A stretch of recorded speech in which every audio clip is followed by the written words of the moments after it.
प्रिय विद्यार्थियों, SP study point के इस यूट्यूब प्लेटफॉर्म पे एक बार फिर से आप सभी साथियों का बहुत बहुत स्वागत है। आज की इस वीडियो के माध्यम से BSc 6 semester botany paper first का मैं मैराथन क्लास लेकर के आ गया हूं, जिसमें एक वन शॉर्ट वीडियो के अंतर्गत आपका पूरा पाठ्यक्रम में कवर कराऊंगा। पेपर फर्स्ट से संबंधित आज हम मोस्ट इंपोर्टेंट 500 एमसीक्यू प्रकार के प्रश्नों पर चर्चा करेंगे, जो आपके एग्जाम में 100% पूछा जाने वाला है। जैसा कि लगभग विश्वविद्यालय के जो एग्जाम्स होने वाले हैं वो ओएमआर सीट पर होने वाले हैं, ऑब्जेक्टिव पैटर्न पर होने वाले हैं। तो आप सभी विद्यार्थियों के लिए हमारी ये क्लास मोस्ट इंपॉर्टेंट होगी, चाहे आप मां शाकुंभरी विश्वविद्यालय से हो, बीयू झांसी से हो, बुंदेलखंड यूनिवर्सिटी या एमजे बरेली विश्वविद्यालय हो आपका, राम मनोहर लोहियावत यूनिवर्सिटी से हो, या आप राजा महेंद्र प्रताप अलीगढ़ विश्वविद्यालय से हो, सिद्धार्थ यूनिवर्सिटी से हो, सभी में, और आगरा विश्वविद्यालय, इन सब यूनिवर्सिटीज में जो पेपर होने वाले हैं वो ओएमआर सीट पर होने वाले हैं, ऑब्जेक्टिव पैटर्न पर होने वाले हैं। तो सभी विद्यार्थियों के लिए एक वन शॉट वीडियो मैं लाया हूं, जिसमें आपका पूरा पाठ्यक्रम कवर होगा। देखिए, इन 500 एमसीक्यू प्रकार के प्रश्नों में मैं प्रीवियस सत्र के 2 क्वेश्चन पेपर आपको सॉल्व कराऊंगा, जो 100 क्वेश्चंस के होंगे। उसके अलावा 2 मॉडल पेपर आपका है, जो 100 क्वेश्चंस का रहेगा। इन 4 मॉडल पेपर के अंतर्गत आपका पूरा पाठ्यक्रम कवर हो जाएगा। अगर आपने पूरा वीडियो तैयार कर लिया, इन सभी प्रश्नों को तैयार कर लिया, 100% आपका पेपर अच्छा जाएगा। जो भी प्रश्न आपके पेपर में मिलेंगे इसी वीडियो से देखने को मिलेंगे। इसीलिए भाई मैंने ये मैराथन क्लास तैयार किया है, ताकि आप सब एक वीडियो के अंतर्गत अपना पूरा पाठ्यक्रम कंप्लीट कर पाए। दोस्तों, इसका पीडीएफ आपको हमारा जो टेलीग्राम चैनल है वहां पर देखने को मिल जाएगा, जिसका लिंक मैंने डिस्क्रिप्शन बॉक्स में दे दिया है। सभी साथी से मैं निवेदन करना चाहूंगा कि हमारे इस वीडियो को सभी दोस्तों के साथ शेयर कर दीजिएगा, और जो भी स्टूडेंट हमारे इस चैनल पर नए हैं, प्लीज रिक्वेस्ट है आप सभी को चैनल को सब्सक्राइब जरूर कर लीजिएगा, सपोर्ट बनाए रखिएगा। चलिए स्टार्ट करते हैं आज की इस क्लास को और सॉल्व करते हैं इस मॉडल सॉल्व पेपर को। क्वेश्चन नंबर फर्स्ट आपकी स्क्रीन पे आ चुका है, जिसमें है which of the following enzyme used in PCR. निम्नलिखित में से कौन सी एंजाइम पीसीआर में प्रयोग की जाती है। तो प्रयोग पीसीआर में जो एंजाइम प्रयोग की जाती है वो दोस्तों कौन सी है, तो वो आप ध्यान रखेंगे कि ये आपका हो जाएगा टेक्निक डीएनए पॉलीमरेज। आंसर हो जाएगा ऑप्शन नंबर ए। ठीक है, तो जिन्होंने पहले प्रश्न में ऑप्शन ए टिक किया उनको कंप्लीट नंबर मिलेगा। दूसरा क्वेश्चन है who discover the transportable elements in magic for the first time. यानी कि मक्का में सर्वप्रथम ट्रांसपोजेबल तत्व का पता किसने लगाया था। तो ये तत्व का जो पता लगाया था वो बारा मैकॉन्टी कॉक ने लगाया था। आंसर हो जाएगा ऑप्शन नंबर बी। तो जिन्होंने ऑप्शन बी लगाया उनको कंप्लीट नंबर मिलेगा भाई। प्रश्न नंबर 3 ध्यान दीजिएगा, जिसमें प्रश्न है कि निम्नलिखित में से कौन सा एक कोशिका की आत्मघाती थैली है। तो आत्मघाती की थैली किसे कहा जाता है, लाइसोसोम को कहा जाता है। प्रश्न नंबर 3 का जो करेक्ट उत्तर हो जाएगा ऑप्शन नंबर आपका सी। अगला क्वेश्चन प्रश्न नंबर 4, चौथा क्वेश्चन है कि match the list first and list second and select the correct answer using the code given below. सूची फर्स्ट में सूची को मिलान कीजिए, सूची के नीचे दिए गए कोड का उपयोग करते हुए सही उत्तर का चयन करना है आपको। यहाँ पर आंसर देखेंगे सूची फर्स्ट। तो सूची फर्स्ट में आप देखेंगे अगुणित। तो अगुणित जो है ये किससे संबंधित है भाई। अगुणित का जो संबंध है ये है केंद्रकीय और आकेंद्रकीय से। आंसर हो जाएगा इसमें ऑप्शन नंबर 3, यानी पहले का 3 हो जाएगा। कायिक संकर, तो कायिक संकर का संबंध प्रोटोप्लास्ट संवर्धन एवं संलयन से है। तीसरा है साइब्रिड, तो साइब्रिड जो है ये संबंधित किससे है। साइब्रिड का जो संबंध है यानी कि पहला का माफ कीजिएगा, इसमें थोड़ा सा पहले का सी होगा, नहीं यहाँ पर दोस्तों कुछ मिस्टेक हो गया है, क्योंकि अगुणित की यहाँ पर बात हो रही है। तो अगुणित जो होगा ये हो जाएगा आपका परागकण संवर्धन। ठीक है, ये परागकण संवर्धन होगा। यहाँ पर केंद्रकीय आकेंद्रकीय मैंने बताया था, ये गलत था। ठीक है, और दूसरा अगर देखेंगे तो दूसरे का जो जाएगा वो ए के साथ इसका संबंध होगा। ठीक है, 2 का जो है वो ए है, और पहले का देखेंगे प्रोटोप्लास्ट संवर्धन एवं संलयन, तो ये जो है ये आपका है किससे, तो ये आपका है सी साइब्रिड से। ठीक है, और दूसरा देखेंगे यहाँ पर तो आपका आ जाएगा 1 2 हो गया। तीसरा तो 3 का संबंध किससे, 3 का संबंध कायिक संकर से है। और चौथा देखा जाए तो चौथा का डी होगा सामा क्लोनस। आंसर हो जाएगा इसमें ऑप्शन डी। तो इसमें आपका सही उत्तर है ऑप्शन नंबर सी। ठीक है, सी इसमें आपका करेक्ट उत्तर हो जाएगा। इस कूट में आंसर आपका सी है। चलिए अगला क्वेश्चन लेते हैं, प्रश्न नंबर 5, इसमें है कि टिटिकेल जो मनुष्य द्वारा संकरीकरण से पैदा की गई फसल है वो कौन सी है। तो वो फसल है व्हीट एंड राई। यानी गेहूं और राई है। ठीक है, तो इसमें जो सही उत्तर है वो ऑप्शन नंबर ए है। तो पांचवें प्रश्न का क्या उत्तर है भाई? पांचवें प्रश्न में आपका ऑप्शन ए सही उत्तर है। अगला क्वेश्चन प्रश्न नंबर 6, जिसमें पूछा गया था क्वेश्चन कि निम्नलिखित में से किस अवस्था पर डीएनए का संश्लेषण होता है? Eight which the following stage synthesis of DNA occurs? तो ये अकर्स होता है एस फेज में। कहां पर होता है? एस फेज में होता है। आंसर हो जाएगा ऑप्शन नंबर ए इस प्रश्न का राइट उत्तर। नेक्स्ट क्वेश्चन लेंगे प्रश्न नंबर 7, जिसमें है the PCR technique was developed by. Question क्या था कि पीसीआर टेक्निक जो है वो डेवलप किया गया था किसके द्वारा? ये किसके द्वारा विकसित किया गया था? कोहलर के द्वारा किया गया था, या फिर मल्टीसन या अल्टमान के द्वारा, या फिर कैरी मुलिस? तो कैरी मुलिस के द्वारा पीसीआर तकनीक को विकसित किया गया था, जिसमें आंसर हो जाएगा ऑप्शन डी। सातवें क्वेश्चन में आपका आंसर डी है आपका। अगला क्वेश्चन प्रश्न नंबर 8, और आठवां क्वेश्चन है which of the following is functional unit of body? निम्नलिखित में से शरीर की क्रियात्मक इकाई इनमें से पूछी गई है। तो शरीर की क्रियात्मक जो इकाई है वो क्या है? कोशिका है, यानी कि सेल है। सेल क्या है? ये शरीर की क्रियात्मक इकाई है। तो आठवें प्रश्न का आंसर हो जाएगा ऑप्शन डी। प्रश्न number 9, father of green revolution in India? Bharat में हरित क्रांति के जनक, बार बार एग्जाम में पूछा जाता रहता है, सभी विश्वविद्यालय के लिए मोस्ट इंपॉर्टेंट होगा। एम एस स्वामीनाथन याद रखेंगे। एम एस स्वामीनाथन जी भारतीय हरित क्रांति के जनक हैं। आंसर हो जाएगा ऑप्शन नंबर सी इस प्रश्न का उत्तर। अगला क्वेश्चन है प्रश्न नंबर 10। 10 नंबर क्वेश्चन जिसमें है रेपनो बेसिका एक उदाहरण है, और यह क्वेश्चन भी रिपीट हुआ है पिछले सत्र की अपेक्षा, इस बार भी पूछा गया है। दोस्तों यहाँ पर याद रखेंगे कि जो रेपनो बेसिका ये किसका उदाहरण है? तो ये उदाहरण है दोस्तों अंतरवशीय संकरण का, इंटरजेनिक हाइब्रिडाइजेशन का। आंसर हो जाएगा 10 नंबर के ऑप्शन नंबर बी। अगला क्वेश्चन है प्रश्न नंबर 11, और 11 नंबर क्वेश्चन में है कि अंतरराष्ट्रीय अर्धशुष्क उष्णकटिबंधीय फसल अनुसंधान संस्थान कहाँ पर स्थित है?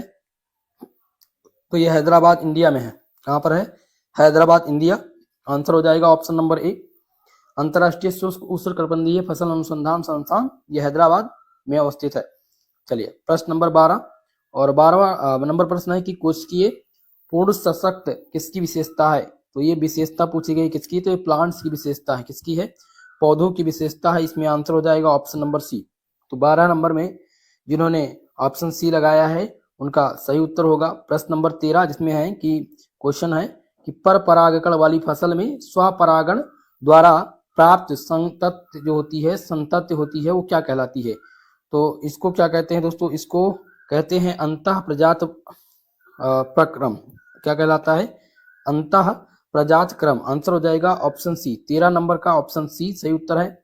अगला क्वेश्चन प्रश्न नंबर 14, जिसमें पूछा गया है क्या पूछा गया? What is the full form of AI? AI का पूर्ण रूप पूछा गया है। तो आर्टिफिशियल इंटेलिजेंस एआई का पूर्ण रूप होता है। सभी ने इसका करेक्ट आंसर ही दिया होगा। ऑप्शन नंबर इसमें बी करेक्ट उत्तर हो जाएगा। अगला क्वेश्चन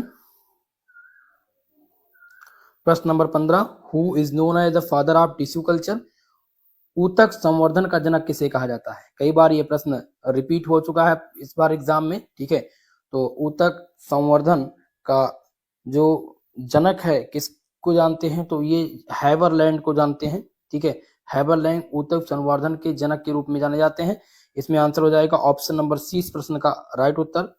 अगला क्वेश्चन है प्रश्न नंबर 16, जिसमें northern blotting technique was discovered by. बहुत ही मोस्ट इंपॉर्टेंट है, नॉर्दर्न ब्लॉटिंग तकनीकी खोजी गई थी। तो ये जो तकनीकी है ये किसके द्वारा खोजी गई थी? तो दोस्तों याद रखेंगे ये जो खोजी गई थी, मोस्ट इंपॉर्टेंट क्वेश्चन है, ये जेम्स एल्विन के द्वारा खोजा गया था। नॉर्दर्न ब्लॉटिंग तकनीकी जो खोजी गई थी किसके द्वारा? जेम्स एल्विन की। तो 16 नंबर में ऑप्शन सी सही उत्तर है। अगला क्वेश्चन है प्रश्न नंबर 17, जिसमें है कि निम्न वृद्धि हार्मोन्स में कौन सा शीर्ष प्रमुखता उत्पन्न करता है? तो शीर्ष प्रमुखता ऑक्सिन। आंसर हो जाएगा ऑप्शन नंबर बी। तो 17 नंबर में जिन्होंने ऑप्शन बी को टिक किया था उनको कंप्लीट नंबर मिलेगा मेरे भाई। अगला क्वेश्चन लेते हैं प्रश्न नंबर 18, जिसमें क्वेश्चन पूछा गया है कि निम्नलिखित में से कौन सा एक कृत्रिम बुद्धिमत्ता का अनुप्रयोग नहीं है? Which of the following is not an application of artificial intelligence? तो आर्टिफिशियल इंटेलिजेंस का कौन सा इनमें से अनुप्रयोग नहीं है? चेहरा पहचान प्रणाली, तो ये किसके अंतर्गत आता है? ये एआई के अंतर्गत आता है। चैट्स बॉक्स, ये भी आपका चैट्स बॉट्स भी है, कृत्रिम यानी कि एआई के अंतर्गत आ जाता है।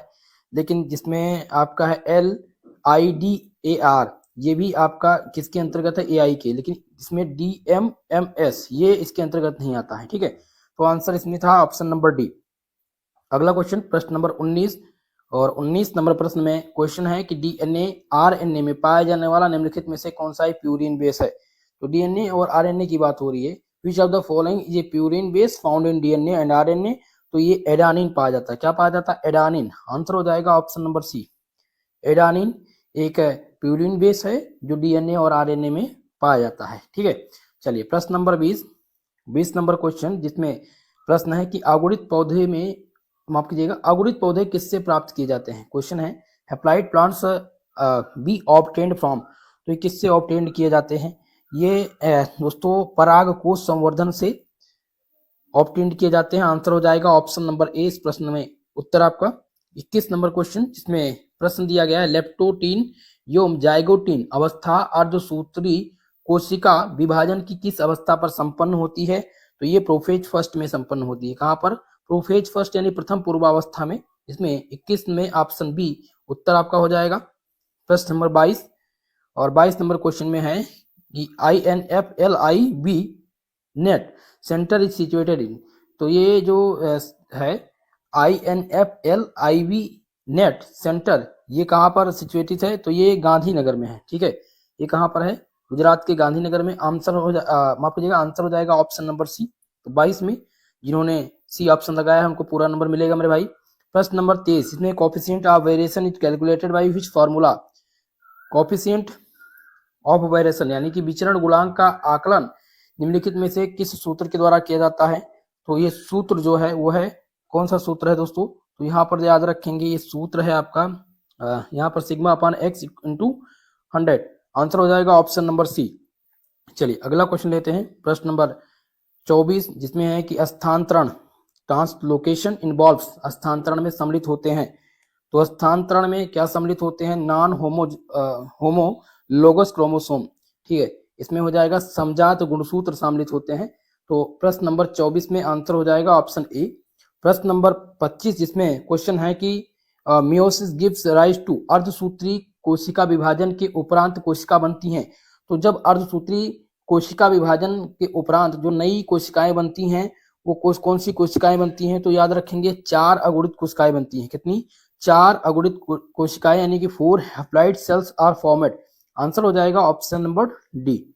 नेक्स्ट क्वेश्चन प्रश्न नंबर 26 और इसमें प्रश्न पूछा गया है कि अनुलेखन की प्रक्रिया में निम्नलिखित में से किस अणु का निर्माण होता है। तो जब यहाँ पर अनुलेखन की प्रक्रिया की बात आती है, ठीक है, तो अनुलेखन की प्रक्रिया में जो अणु का निर्माण होता है वो किस अणु का निर्माण होता है दोस्तों, याद रखेंगे जो अणु बनते हैं वो आरएनए बनते हैं। क्या बनता है, आरएनए। आंसर हो जाएगा ऑप्शन नंबर बी।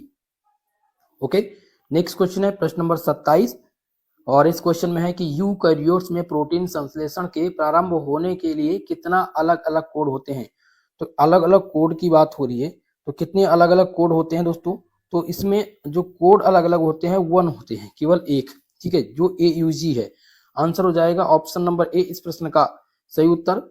प्रश्न नंबर 28, जिसमें है शब्द हेटरोसिस का प्रतिपादन किसने किया था। मोस्ट इंपॉर्टेंट क्वेश्चन है। तो हेटरोसिस का टर्म किसने क्वाइंड किया था, तो इसमें दोस्तों याद रखेंगे सुल ने किया था। किसने किया था, सुल। आंसर हो जाएगा ऑप्शन नंबर ए, सल ने हेटरोसिस का प्रतिपादन किया था। इसमें 28 नंबर प्रश्न का ऑप्शन ए सही उत्तर है।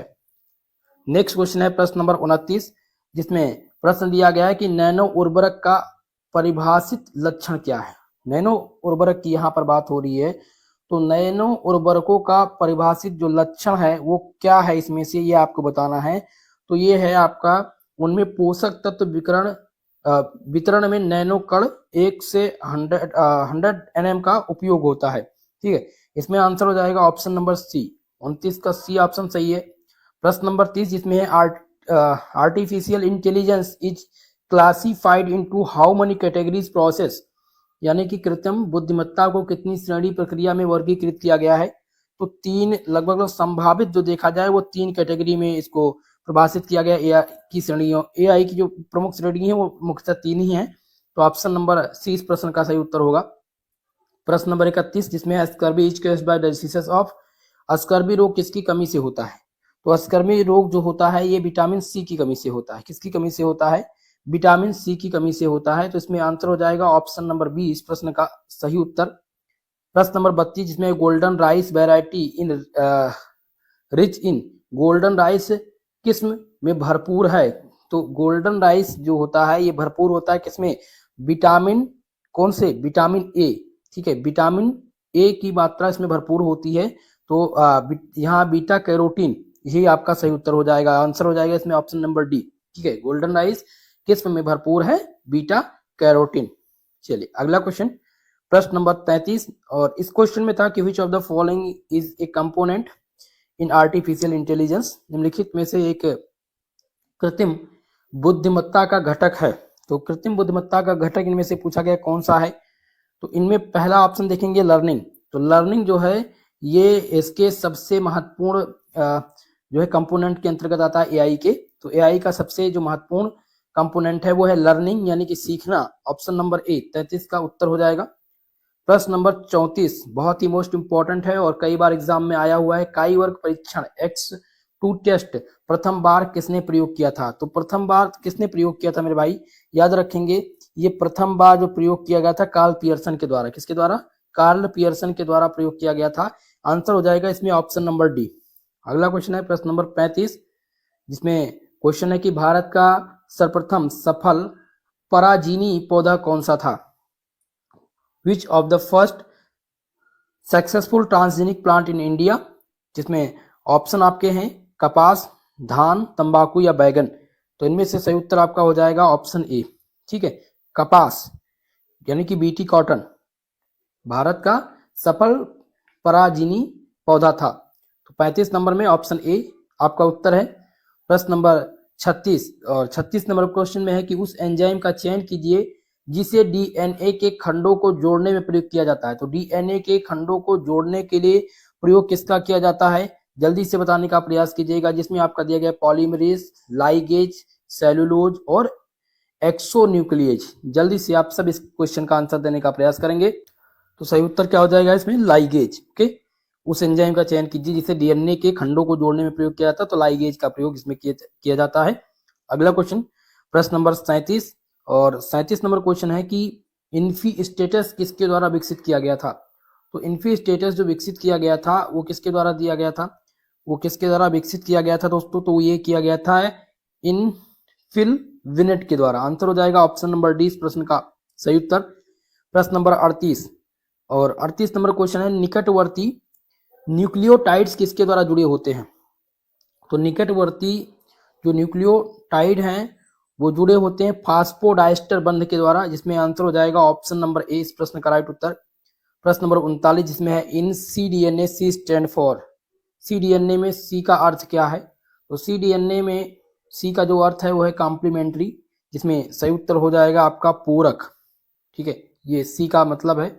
अगला क्वेश्चन है प्रश्न नंबर 40 जिसमें डीएनए की मात्रा में वृद्धि के लिए निम्नलिखित में से कौन सी तकनीकी प्रयोग में लाई जाती है। जो तकनीकी प्रयोग में लाई जाती है वो पीसीआर है। पीसीआर के साथ साथ दोस्तों इसमें एक चीज और इंपॉर्टेंट ध्यान रखेंगे, ठीक है, पॉलीमरेज चेन रिएक्शन यानी पीसीआर, ठीक है। ये डीएनए की मात्रा में वृद्धि के लिए तकनीकी जो प्रयोग की जाती है वो पीसीआर यानी पॉलीमरेज चेन रिएक्शन है। तो 40 नंबर प्रश्न में ऑप्शन डी आपका सही उत्तर होगा। प्रश्न नंबर 41 नंबर क्वेश्चन ध्यान दीजिएगा, जिसमें कैलस के विभेदन हेतु निम्नलिखित में से कौन सा हार्मोन युग्म आवश्यक है। तो इनमें से कौन सा हार्मोन युग्म आवश्यक है, ये आपका है ऑक्सिन और साइटोकाइनिन। ऑप्शन इसमें ऑप्शन राइट उत्तर हो जाएगा ऑप्शन नंबर बी। चलिए प्रश्न नंबर 42 बहुत ही मोस्ट इंपॉर्टेंट है। कृत्रिम बुद्धिमत्ता की खोज किसने की थी। Who inverted the artificial intelligence. तो आर्टिफिशियल इंटेलिजेंस की जो खोज है वो किसके द्वारा की गई थी। तो दोस्तों याद रखेंगे जॉन मैकार्थी के द्वारा एआई की खोज की गई थी। आंसर हो जाएगा ऑप्शन नंबर सी इस प्रश्न का सही उत्तर। अगला क्वेश्चन प्रश्न नंबर 43 जिसमें है कि who propose the wobble hypothesis. Wobble परिकल्पना को किसने दिया था। चलिए बताने का प्रयास कीजिएगा। तो वोबेल की परिकल्पना को जो दिया था वो सर फ्रांसिस क्रिक ने दिया था। फ्रांसिस क्रिक ने दिया था। आंसर हो जाएगा इसमें ऑप्शन नंबर ए। तो 43 का कौन सा उत्तर है, ऑप्शन ए उत्तर हो जाएगा आपका। अगला क्वेश्चन लेते हैं प्रश्न नंबर 44 और 44 नंबर क्वेश्चन में है which of the following nitrogenous base in not found in DNA, निम्नलिखित में से कौन सा नाइट्रोजनस बेस है जो डीएनए में नहीं पाया जाता है। तो डीएनए में नहीं पाया जाता है वो है यूरेसिल, यूरेसिल नहीं पाया जाता। बाकी एडानिन, थायमिन, साइटोसिन ये सभी क्या है, ये नाइट्रोजन बेस जो डीएनए में पाए जाते हैं, लेकिन यूरेसिल नहीं पाया जाता। 44 में आंसर सी हो जाएगा आपका राइट उत्तर। अगला क्वेश्चन प्रश्न नंबर 45 जिसमें है कि निम्नलिखित में से कौन सा एक कृत्रिम बुद्धिमत्ता का सामान्य भाषा है। तो कृत्रिम बुद्धिमत्ता का एक जो सामान्य एआई की जो सामान्य भाषा है वो क्या है दोस्तों, वो है लिप्स। आंसर हो जाएगा ऑप्शन नंबर ए, ये एआई की क्या है, सामान्य भाषा है। अगला क्वेश्चन है प्रश्न नंबर 46 जिसमें कौन सा नाम प्रथम क्लोड जंतु का है। तो इनमें से आपको बताना है कि कौन सा नाम प्रथम क्लोड जंतु का है। तो ये डॉली इसमें आपका राइट उत्तर हो जाएगा, ऑप्शन नंबर बी, ये प्रथम क्लोड जंतु का नाम है। प्रश्न नंबर 47 जिसमें है कि 2x2 एंटीजन जैसी तालिका में स्वतंत्रता की कोटि किस प्रकार होगी। तो इसकी जो स्वतंत्रता की कोटि होगी हो जाएगी R-1 और C+1, माफ कीजिएगा, इसमें R-1 और C-1 होगा। तो R+1 और C-1 होना चाहिए, लेकिन इसमें कोई ऑप्शन दिया नहीं है। तो मेरे अकॉर्डिंग इसका जो आंसर होना चाहिए मेरे भाई, वो ऑप्शन ए ही होना चाहिए। अब एग्जैक्ट इसमें मैं कंफर्म नहीं हूँ, मैं इस क्वेश्चन को ड्रॉप कर दे रहा हूँ। आप सब इस क्वेश्चन का आंसर अगर आपको पता है तो कमेंट बॉक्स में कमेंट कीजिएगा। फिलहाल मुझे इस प्रकार के क्वेश्चन में अभी थोड़ा सा सस्पेंस है, तो एक बार मैं इसका जो है सर्च करके मैं 47 नंबर क्वेश्चन का आंसर पिन कर दूंगा कमेंट में, ठीक है। चलिए आगे बढ़ेंगे प्रश्न नंबर 48 की प्रश्न, और 48 नंबर प्रश्न में है कि जीवाणु कोशिका द्वारा नग्न डीएनए को ग्रहण करना क्या कहलाता है। नग्न डीएनए को जो ग्रहण करना है उसको, उस प्रक्रिया को ट्रांसफॉर्मेशन कहते हैं। क्या कहते हैं, ट्रांसफॉर्मेशन। आंसर हो जाएगा ऑप्शन नंबर ए।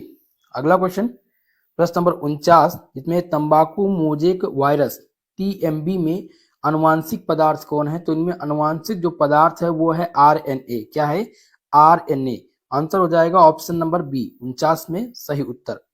प्रश्न नंबर 50 जिसमें क्वेश्चन है कि नैनो यूरिया में कौन सा पोषक यौम कितनी प्रतिशत में पाया जाता है। तो नैनो यूरिया की बात इसमें हो रही है।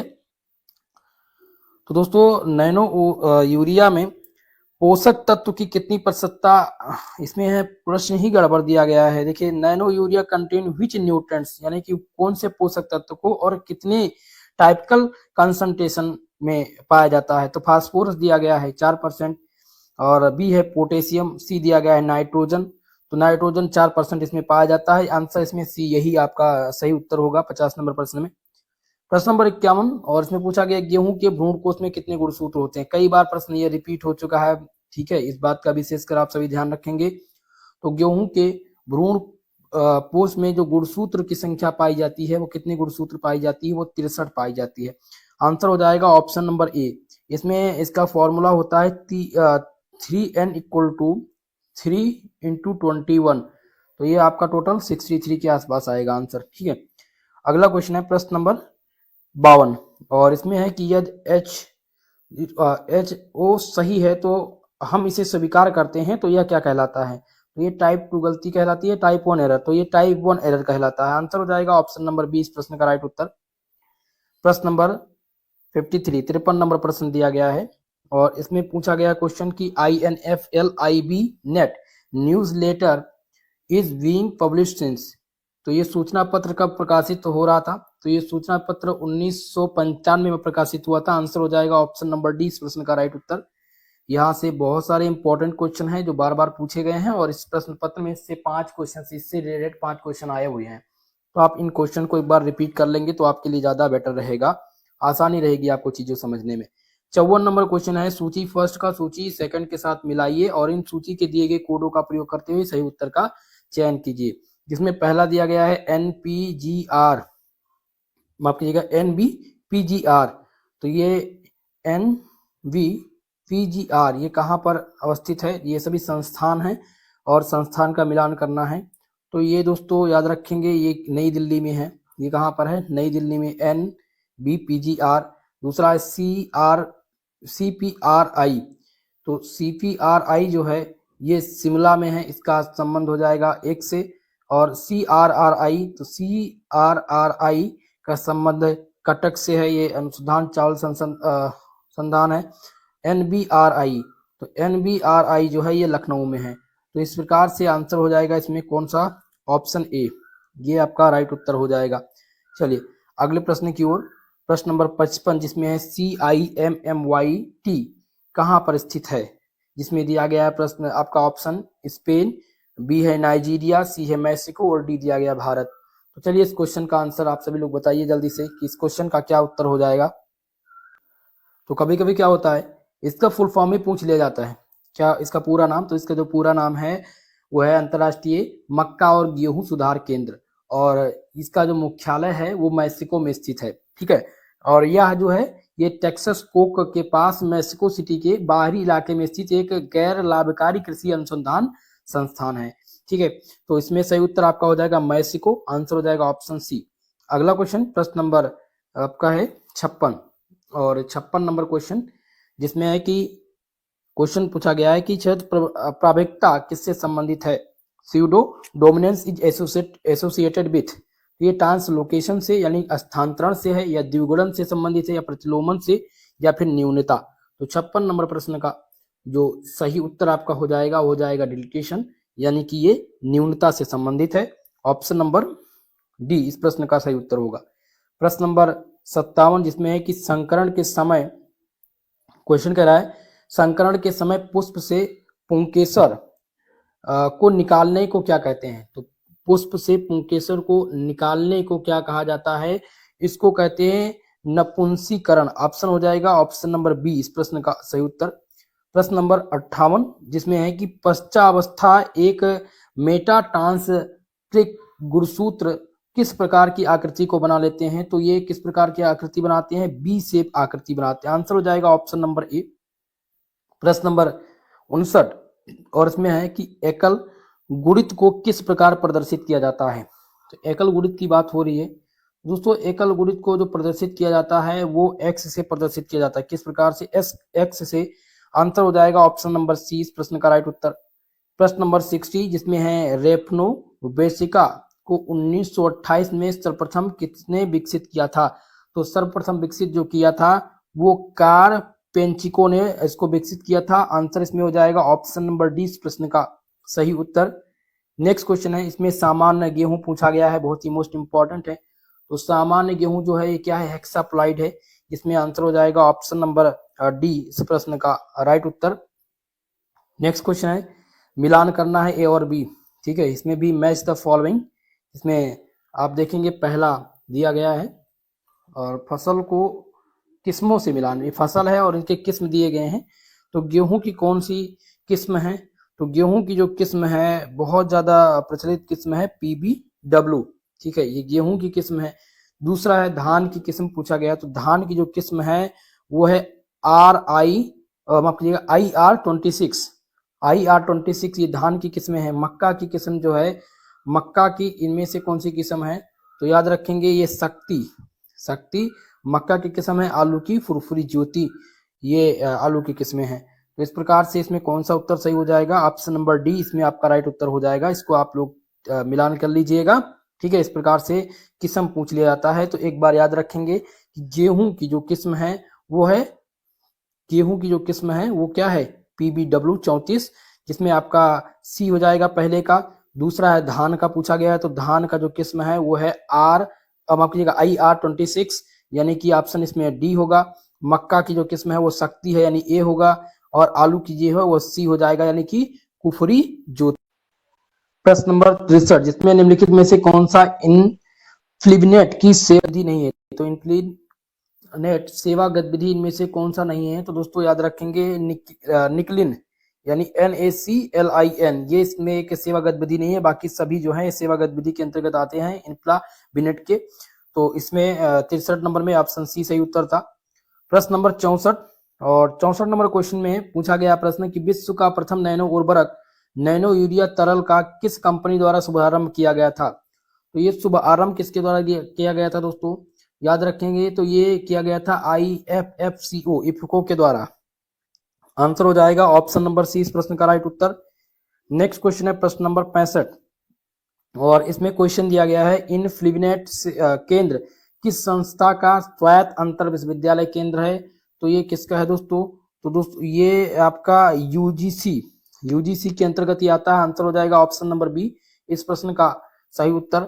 नेक्स्ट क्वेश्चन है, अधिकतर फसली पौधे होते हैं, मोस्ट इंपॉर्टेंट क्वेश्चन है।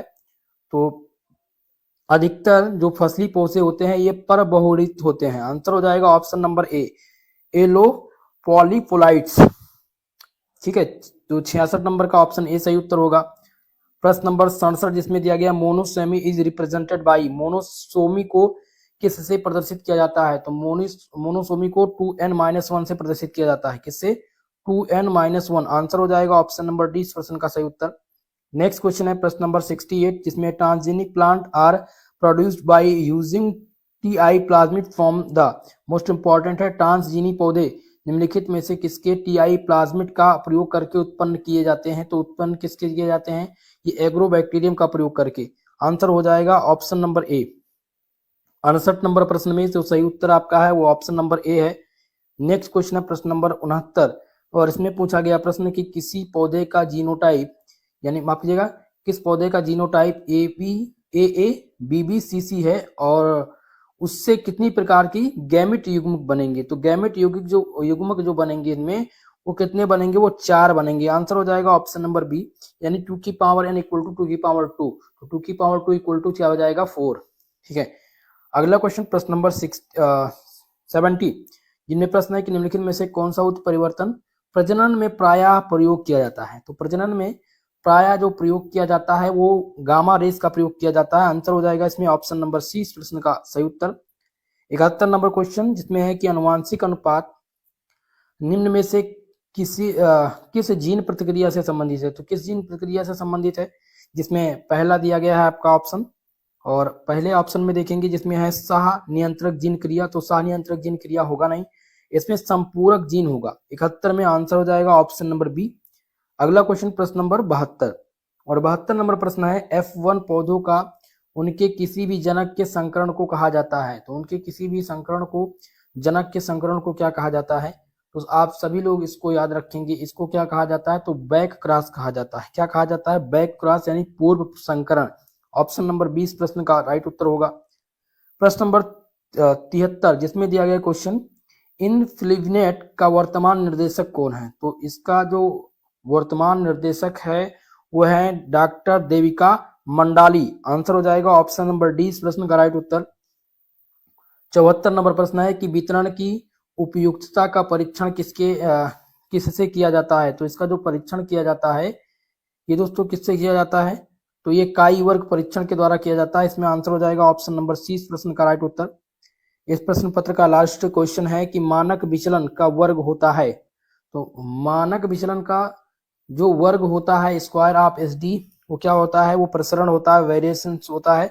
आंसर हो जाएगा ऑप्शन नंबर डी इस प्रश्न का राइट उत्तर। पहला क्वेश्चन है कि गुणसूत्र जिसमें बिखरे हुए सेंट्रोमियर यानी कि डिफ्यूज सेंट्रोमियर पाए जाते हैं उनको क्या कहा जाता है?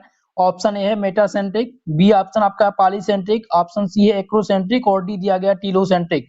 तो आपको बता दें दोस्तों कि जिस क्रोमोसोम में सेंट्रियोमेयर एक जगह ना होकर के पूरे क्रोमोसोम में फैला रहता है उसको पॉलीसेंट्रिक क्रोमोसोम्स कहते हैं। क्या कहते हैं? पॉलीसेंट्रिक क्रोमोसोम्स कहते हैं। तो ऑप्शन बी इसमें आपका राइट उत्तर हो जाएगा। नेक्स्ट क्वेश्चन है प्रश्न नंबर 2 और दूसरा क्वेश्चन ध्यान दीजिएगा। क्वेश्चन है कि Balbiani rings are found in chromosomes, यानी कि गुणसूत्र में वाल्वियानी वलय पाई जाती है, यानी किस गुणसूत्र में वाल्वियानी वलय पाई जाती है? पहला ऑप्शन है लैम्पोस, बी ऑप्शन आपका है बीटा, सी है पॉलीटीन और डी है मनुष्य। तो आपको बता दें कि वाल्वियानी रिंग्स पॉलीटीन क्रोमोसोम्स में पाए जाते हैं और ये जीन एक्टिवली के स्थान पर ये अपना स्थान देते हैं। ठीक है, तो यहाँ पर आपका जो सही उत्तर हो जाएगा polytene. Okay, option number C correct उत्तर हो जाएगा। अगला क्वेश्चन है प्रश्न number 3, duplication of DNA occurs in phase, DNA का द्विगुणन किस अवस्था में होता है? तो दोस्तों याद रखेंगे कि डीएनए का जो द्विगुणन है वो एस फेज में होता है, इसलिए ऑप्शन सी सही उत्तर हो जाएगा तीसरे प्रश्न का उत्तर। नेक्स्ट क्वेश्चन है प्रश्न नंबर 4 और चौथा प्रश्न है how many mitotic division should occur in root tip cell in produce 64 cells, यानी एक सेल एक मूल कोशिका से 64 कोशिका बनाने के लिए कितने समसूत्री विभाजन की आवश्यकता होगी। तो समसूत्री विभाजन की जो आवश्यकता होगी दोस्तों वो कितनी होगी, 8 समसूत्री विभाजन की आवश्यकता होगी। इसलिए आंसर हो जाएगा ऑप्शन नंबर डी राइट उत्तर। चलिए अगला क्वेश्चन लेते हैं और नेक्स्ट क्वेश्चन है प्रश्न नंबर 5। पांचवा क्वेश्चन क्या दिया गया है दोस्तों, ध्यान दीजिएगा। Cri du chat syndrome, cri du chat syndrome के कारण उत्पन्न होता है। Case of cri du chat syndrome is, पहला ऑप्शन ए जिसमें प्रतिलोमन, द्विगुणन, सी ऑप्शन है विलोपन या हीनता और डी है स्थानांतरण। तो आपको बता दें काई-टू चार्ट सिंड्रोम के कारण विलोपन या हीनता जिसे डिलीशन बोलते हैं, इनके कारण ये उत्पन्न होता है। तो ऑप्शन नंबर आपका सी करेक्ट उत्तर हो जाएगा। ठीक है, तो काई-डू चार्ट सिंड्रोम विलोपन या हीनता के कारण उत्पन्न होता है। अगला प्रश्न है प्रश्न नंबर 6 और 6 नंबर क्वेश्चन है दोस्तों, ध्यान दीजिएगा प्रश्न नंबर 6 की तरफ। क्वेश्चन कह रहा है कि द्विन्यून सूत्रण द्वारा प्रदर्शित होती है। तो द्विन्यून सूत्रण जो होती है प्रदर्शित किससे होती है, 2n-2 से ये प्रदर्शित होता है। ऑप्शन नंबर आपका 20 में राइट उत्तर हो जाएगा। नेक्स्ट क्वेश्चन है प्रश्न नंबर 7, सातवां क्वेश्चन जिसमें प्रश्न आया हुआ है कि षडगुणित गेहूं में गुणसूत्रों की कुल संख्या 42 होती है, तब गेहूं के एक गुणित एवं अगुणित गुणसूत्रों की संख्या बताइए। तो इनकी जो संख्या होगी वो 7 और 21 होगी। ऑप्शन नंबर ए इसमें आपका राइट उत्तर होगा। नेक्स्ट क्वेश्चन है प्रश्न नंबर 8, ध्यान दीजिएगा। आठवां क्वेश्चन है कि DNA is made up of, DNA किससे मिलकर के बना होता है। तो डीएनए में नाइट्रोजनस क्षार, डाईऑक्सीराइबोज शर्करा और फास्फेट ये कंपोस्ट होते हैं, तब डीएनए मिलता है। ठीक है, तो डीएनए अगर कहा जाए कि DNA is made up of, तो आप क्या लगाएंगे, nitrogenous base plus deoxyribose sugar plus phosphate. Okay, option number A इस प्रश्न का सही उत्तर होगा। नेक्स्ट क्वेश्चन देखेंगे प्रश्न नंबर 9 और 9 नंबर क्वेश्चन है कि जब दो जोड़े विपरीत लक्षण किसी संक्रमण क्रॉस के लिए चुने जाते हैं तब वो क्या कहलाते हैं। बहुत ही इंपॉर्टेंट क्वेश्चन है। ठीक है, क्वेश्चन क्या कह रहा है कि जब किसी क्रॉस में दो कॉन्ट्रास्टिंग कैरेक्टर यानी दो लक्षण लिए जाते हैं तो उसे डाई हाइब्रिड क्रॉस बोलते हैं। क्या बोलते हैं, डाई हाइब्रिड क्रॉस। यहाँ पर आंसर क्या हो जाएगा, द्विसंकरण। ठीक है, द्विसंकर संकरण जिसे डाई हाइब्रिड क्रॉस बोलते हैं। ठीक है, तो 9 नंबर में आंसर आपका डी है। एक बार क्वेश्चन को पुनः सुने क्योंकि ये रिपीटेड क्वेश्चन है। जब दो जोड़े विपरीत लक्षण के किसी संकरण क्रॉस के लिए चुने जाते हैं तब उनको क्या कहा जाता है, डाई हाइब्रिड क्रॉस कहा जाता है। ओके, चलिए अगला क्वेश्चन है प्रश्न नंबर 10, ध्यान दीजिएगा। 10 नंबर क्वेश्चन है कि which of the following is a complementary gene interaction ratio, निम्नलिखित में से कौन सा पूरक जीन पारस्परिक क्रिया अनुपात है। चलिए तो बताने का प्रयास कीजिएगा कि इनमें से पूरक जीन पारस्परिक क्रिया अनुपात कौन सा है। तो 9:7 है। ऑप्शन नंबर डी इसमें आपका राइट उत्तर होगा। देखिए कंप्लीमेंट्री जीन के इंटरेक्शन में क्या होता है, जब दो जीन मिल जाते हैं तो एक ट्रियल को व्यक्त करते हैं जिसका फेनोटाइप का रेशियो जो होता है वो 9:7 होता है। ठीक है, ऑप्शन नंबर आपका डी इसमें राइट उत्तर था। नेक्स्ट क्वेश्चन है प्रश्न नंबर 11 और 11 नंबर क्वेश्चन ध्यान दीजिएगा जिसमें है द्विसंकर परीक्षार्थ संकरण अनुपात होता है। The phenotype ratio is dihybrid cross is, तो इसका जो रेशियो होता है वो 1:1:1:1 होता है। ठीक है, यहाँ पर आपका क्या हो जाएगा, ऑप्शन नंबर बी राइट उत्तर। बहुत ही मोस्ट इंपॉर्टेंट है, लगातार ये प्रश्न रिपीटेड है। ठीक है, डीडीयू यूनिवर्सिटी में दोस्तों ये 2025 में पूछा जा चुका है। राजा महेंद्र प्रताप अलीगढ़ विश्वविद्यालय में भी ये 2 बार रिपीट हो चुका है। ओके, तो इस बात का विशेषकर आप सब ध्यान रखेंगे। चलिए 12 नंबर प्रश्न ध्यान दीजिएगा और क्वेश्चन नंबर 12 आपकी स्क्रीन पे आ चुका है। ध्यान दीजिएगा प्रश्न क्या कह रहा है दोस्तों। क्वेश्चन आपका है which of the following is base analogous, निम्नलिखित में से कौन सा क्षार एनालॉग है। ठीक है, क्षार एनालॉग इनमें से पूछा गया है कि कौन सा है। पहला ऑप्शन देखेंगे जिसमें नाइट्रस ऑक्साइड, तो नाइट्रस ऑक्साइड क्या ये क्षार एनालॉग है, तो ये बिल्कुल इसमें नहीं आएगा और इसमें कैफीन भी नहीं होगी। इसमें दोस्तों आपका सही हो जाएगा 5-ब्रोमोयूरेसिल। 5-ब्रोमोयूरेसिल ये आपका क्षार एनालॉग है, इसलिए ऑप्शन नंबर डी राइट उत्तर इसमें होगा आपका। क्वेश्चन नंबर 13 ध्यान दीजिएगा। 13 नंबर प्रश्न है कि संरचना एवं क्रिया में अचानक या स्वतः परिवर्तन क्या कहलाती है? तो इस परिवर्तन को उत्परिवर्तन बोलते हैं। जब जीन की संरचना एवं क्रिया में अचानक स्वतः परिवर्तन होता है तो उसको म्यूटेशन बोलते हैं, इसलिए ऑप्शन नंबर डी इस प्रश्न का सही उत्तर होगा। अगला क्वेश्चन है प्रश्न नंबर 14 और इसमें पूछा गया है कि उच्च श्रेणी के जीवों के नर शिशु में गुणसूत्रीय संगठन कौन सा होता है? तो इसमें जो संगठन होता है दोस्तों वो होता है AA+XY। ऑप्शन नंबर बी इस प्रश्न का सही उत्तर होगा। नेक्स्ट क्वेश्चन देखेंगे 15 नंबर प्रश्न दोस्तों आपकी स्क्रीन पे आ चुका होगा और क्वेश्चन नंबर 15 है कि निम्नलिखित में से कौन सा भारत में पादप परिचय या पौधा परिचय एजेंसी है? जिसमें आपके ऑप्शन दिए गए हैं दोस्तों। पहला ऑप्शन दिया गया है IICR, ऑप्शन नंबर बी जिसमें है DBT, सी दिया गया है NBG R और ऑप्शन नंबर डी है CSIR।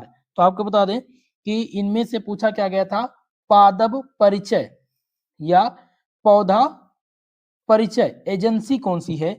तो ये एजेंसी है national bureau of plant genetic resources, इसे NBPGR बोलते हैं। ऑप्शन नंबर सी आपका इसमें राइट उत्तर हो जाएगा। चलिए अगले क्वेश्चन की तरफ, प्रश्न नंबर 16 और इस क्वेश्चन में पूछा गया प्रश्न कि व्यक्तिगत प्रायोगिक अध्ययन के मूल रूप से अनुसंधानकर्ता द्वारा एकत्रित डाटा को क्या कहते हैं? प्राथमिक डाटा बोलते हैं इसको, या फिर द्वितीयक डाटा, या ऑप्शन सी है कि सारणीबद्ध डाटा, या ऑप्शन नंबर डी है आवृत्ति वितरण। तो दोस्तों इसका जो सही आंसर हो जाएगा प्राइमरी डाटा, यानी व्यक्तिगत प्रायोगिक अध्ययन के मूल रूप में अनुसंधानकर्ता द्वारा एकत्रित डाटा को प्राथमिक डाटा कहा जाता है, प्राइमरी डाटा कहा जाता है। ऑप्शन नंबर ए इस प्रश्न का सही उत्तर होगा। नेक्स्ट क्वेश्चन है प्रश्न नंबर 17। 17वां क्वेश्चन आपके स्क्रीन पे आ चुका है और क्वेश्चन क्या है दोस्तों कि प्रेक्षण का अंकगणितीय माध्य 100 है जबकि 6 प्रेक्षण का माध्य 80 है, तो इन सभी 15 प्रेक्षणों का सम्मिलित माध्य क्या होगा? इसमें माध्य निकालने के लिए पूछा गया है। तो आपको बता दें कि इसका मतलब क्या है, देखिए कॉम्बिनेटेड मीन इक्वल टू क्या होता है, यहाँ पर टोटल माध्य दिया गया है कितना, ध्यान दीजिएगा टोटल माध्य। तो इसमें टोटल माध्य क्या है देखेंगे 9, ठीक है, इसका टोटल माध्य जो है दोस्तों वो होगा 9। Okay, 9 into 100 plus 6 into 80, 6 into 80 upon 15 आप कर देंगे इसको डिवाइड, तो ये आ जाएगा 900 प्लस 480 बाई 15, ठीक है, और इसको आप जब डिवाइड करेंगे तो ये आ जाएगा 1380 बाई 15 और जब इसको डिवाइड करेंगे तो आएगा 92, ठीक है। तो इसमें आपका जो टोटल सम्मिलित माध्य होगा वो कितना आएगा 92 आएगा। ऑप्शन नंबर 20 में आपका राइट उत्तर था। अगला क्वेश्चन है प्रश्न नंबर 18। 18 नंबर प्रश्न ध्यान दीजिएगा कि पुष्प से पराग कोष्ठ में विलगित हटाने करने की प्रक्रिया को क्या कहते हैं? The process of removal of anther from the flower is called. इसको क्या बोलते हैं दोस्तों? जब फूल से पराग कोष हटाने की प्रक्रिया जो होती है उसको क्या कहते हैं? ध्यान रखेंगे उसको विपुंसन बोलते हैं। ऑप्शन नंबर ए इस क्वेश्चन का राइट उत्तर हो जाएगा और यह क्वेश्चन बहुत ही महत्वपूर्ण है, इस बात का विशेषकर ध्यान रखेंगे आप सभी। चलिए अगला क्वेश्चन प्रश्न नंबर 19 जिसमें क्या पूछा गया है दोस्तों, प्रश्न है कि which types of polyploidy results from the combination of two different but related species। दो विभिन्न परंतु संबंधित प्रजाति के संयोजन से किस प्रकार की बहुगुणता उत्पन्न होती है? तो दोस्तों याद रखेंगे कि जब दो अलग अलग संबंधित प्रजातियों के संयोजन से जो पॉलीपोलाइडी बनती है उसको एलोपोलाइडी बोलते हैं। क्या बोलते हैं? एलो पॉलीपोलाइडी। ऑप्शन नंबर आपका इसमें बी करेक्ट उत्तर हो जाएगा और यह प्रश्न कई बार एग्जाम में रिपीट हो चुका है, इसलिए ये इंपॉर्टेंट क्वेश्चन है। इस क्वेश्चन को विशेषकर याद रखेंगे, आप चाहें तो इसका स्क्रीनशॉट ले सकते हैं दोस्तों।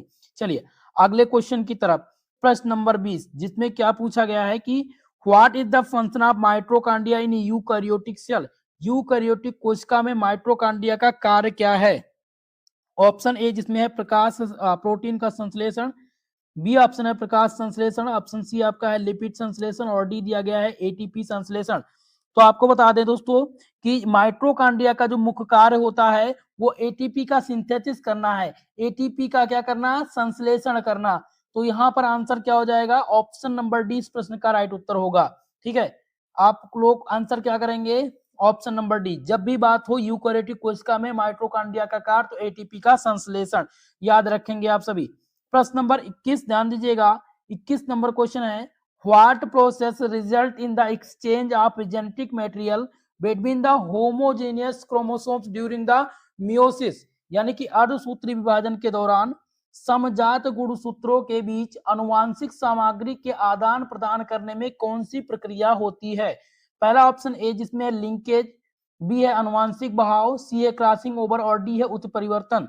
तो दोस्तों याद रखेंगे कि जब यहाँ पर बात हो रही है किसकी, जब यहाँ पर बात हो रही हो कि मियोसिस में होमोजीनियस क्रोमोसोम्स के बीच जेनेटिक मटेरियल का जो आदान प्रदान होता है उसको क्या बोलते हैं, क्रॉसिंग ओवर बोलते हैं। और ये प्रोफेज फर्स्ट में क्रॉसिंग ओवर के कारण जेनेटिक एक्सचेंज होता है, ठीक है। तो आपको क्या करना है, इसमें क्रॉसिंग ओवर को टिक करना है, सही आंसर। और ये जो क्रॉसिंग ओवर है ये कब होता है, जब मियोसिस में होमोजीनियस क्रोमोसोम्स के बीच जेनेटिक मटेरियल का आदान प्रदान होता है, तब क्रॉसिंग ओवर की घटना होती है। ऑप्शन नंबर सी इसमें राइट उत्तर होगा। 22 नंबर क्वेश्चन जिसमें प्रश्न पूछा गया है, in a plant which cell organelle is responsible for cytoplasmic inheritance, पौधों में कोशिकांग साइटोप्लाज्म वंशानुक्रम के लिए जिम्मेदार कौन है। तो जिम्मेदार इनमें क्लोरोप्लास्ट होता है। कौन जिम्मेदार होता है, क्लोरोप्लास्ट। यानी कि पौधों में दोस्तों जब साइटोप्लाज्मिक जीन मुख्य रूप से क्लोरोप्लास्ट में निहित हो जाता है, ठीक है, तो इसमें हम क्या लगाएंगे आंसर, क्लोरोप्लास्ट सही उत्तर। चलिए अगला क्वेश्चन है प्रश्न नंबर 23। 23 नंबर क्वेश्चन आपकी स्क्रीन पे आ चुका है और क्वेश्चन नंबर 23 की वंशानुक्रम का गुणसूत्र सिद्धांत किसके द्वारा प्रस्तावित किया गया था। Chromosome theory of inheritance was proposed by, बहुत ही इंपॉर्टेंट क्वेश्चन है दोस्तों, ध्यान दीजिएगा इस प्रश्न को। और इस प्रश्न में क्या पूछा गया है, वंशानुक्रम का गुणसूत्र जो सिद्धांत था वो किसके द्वारा प्रस्तावित किया गया था। तो दोस्तों याद रखेंगे ये जो प्रस्तावित किया गया था ये वाल्टर सटन और थियोडोर वॉवरी के द्वारा दिया गया था। ऑप्शन नंबर ए इस प्रश्न का सही उत्तर होगा। नेक्स्ट क्वेश्चन है प्रश्न नंबर 24 और 24 नंबर क्वेश्चन में प्रश्न पूछा गया है कि दो मूल पौधों के नियंत्रित संकरण से उत्पन्न होने वाली संतान को क्या कहते हैं। तो इस संतान को हाइब्रिड बोलते हैं जिसे संकर कहा जाता है। ऑप्शन नंबर 20 में राइट उत्तर आपका होगा।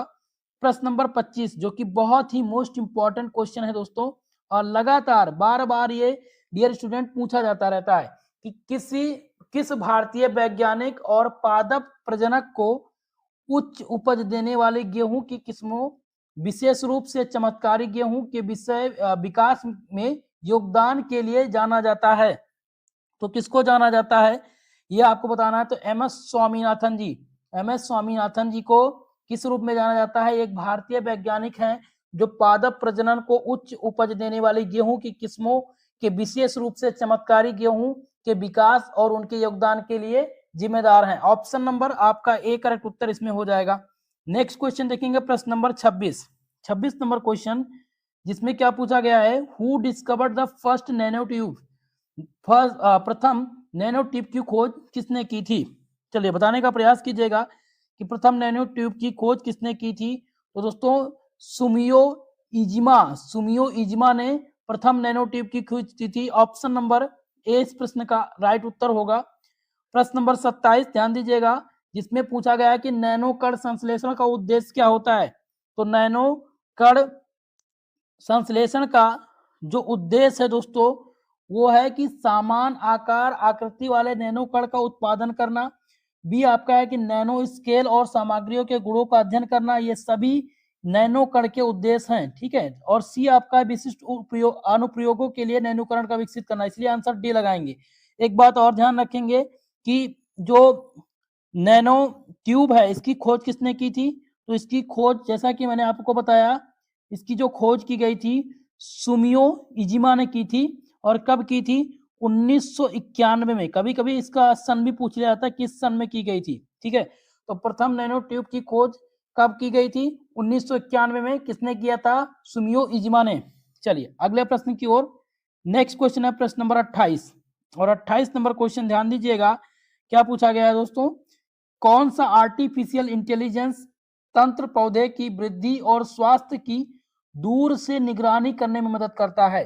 What artificial intelligence tool help in the monitoring plant growth and health remotely. पहला ऑप्शन ए जिसमें सेंसर के लेस ड्रोन, बी है ऑगमेंटेड रियलिटी, ऑप्शन सी है क्वांटम कंप्यूटिंग और डी है वर्चुअल एजेंट। तो इसमें जो सही उत्तर हो जाएगा दोस्तों वो हो जाएगा ऑप्शन नंबर ए, सेंसर से लेस ड्रोन। ठीक है, सेंसर से लेस ड्रोन जो है ये आजकल दूर से ही पौधों के रख रखाव और वृद्धि और स्वास्थ्य की निगरानी करने में मदद करते हैं। ठीक है, और ये आर्टिफिशियल इंटेलिजेंस तंत्र के लिए बहुत ही अहम हिस्सा है।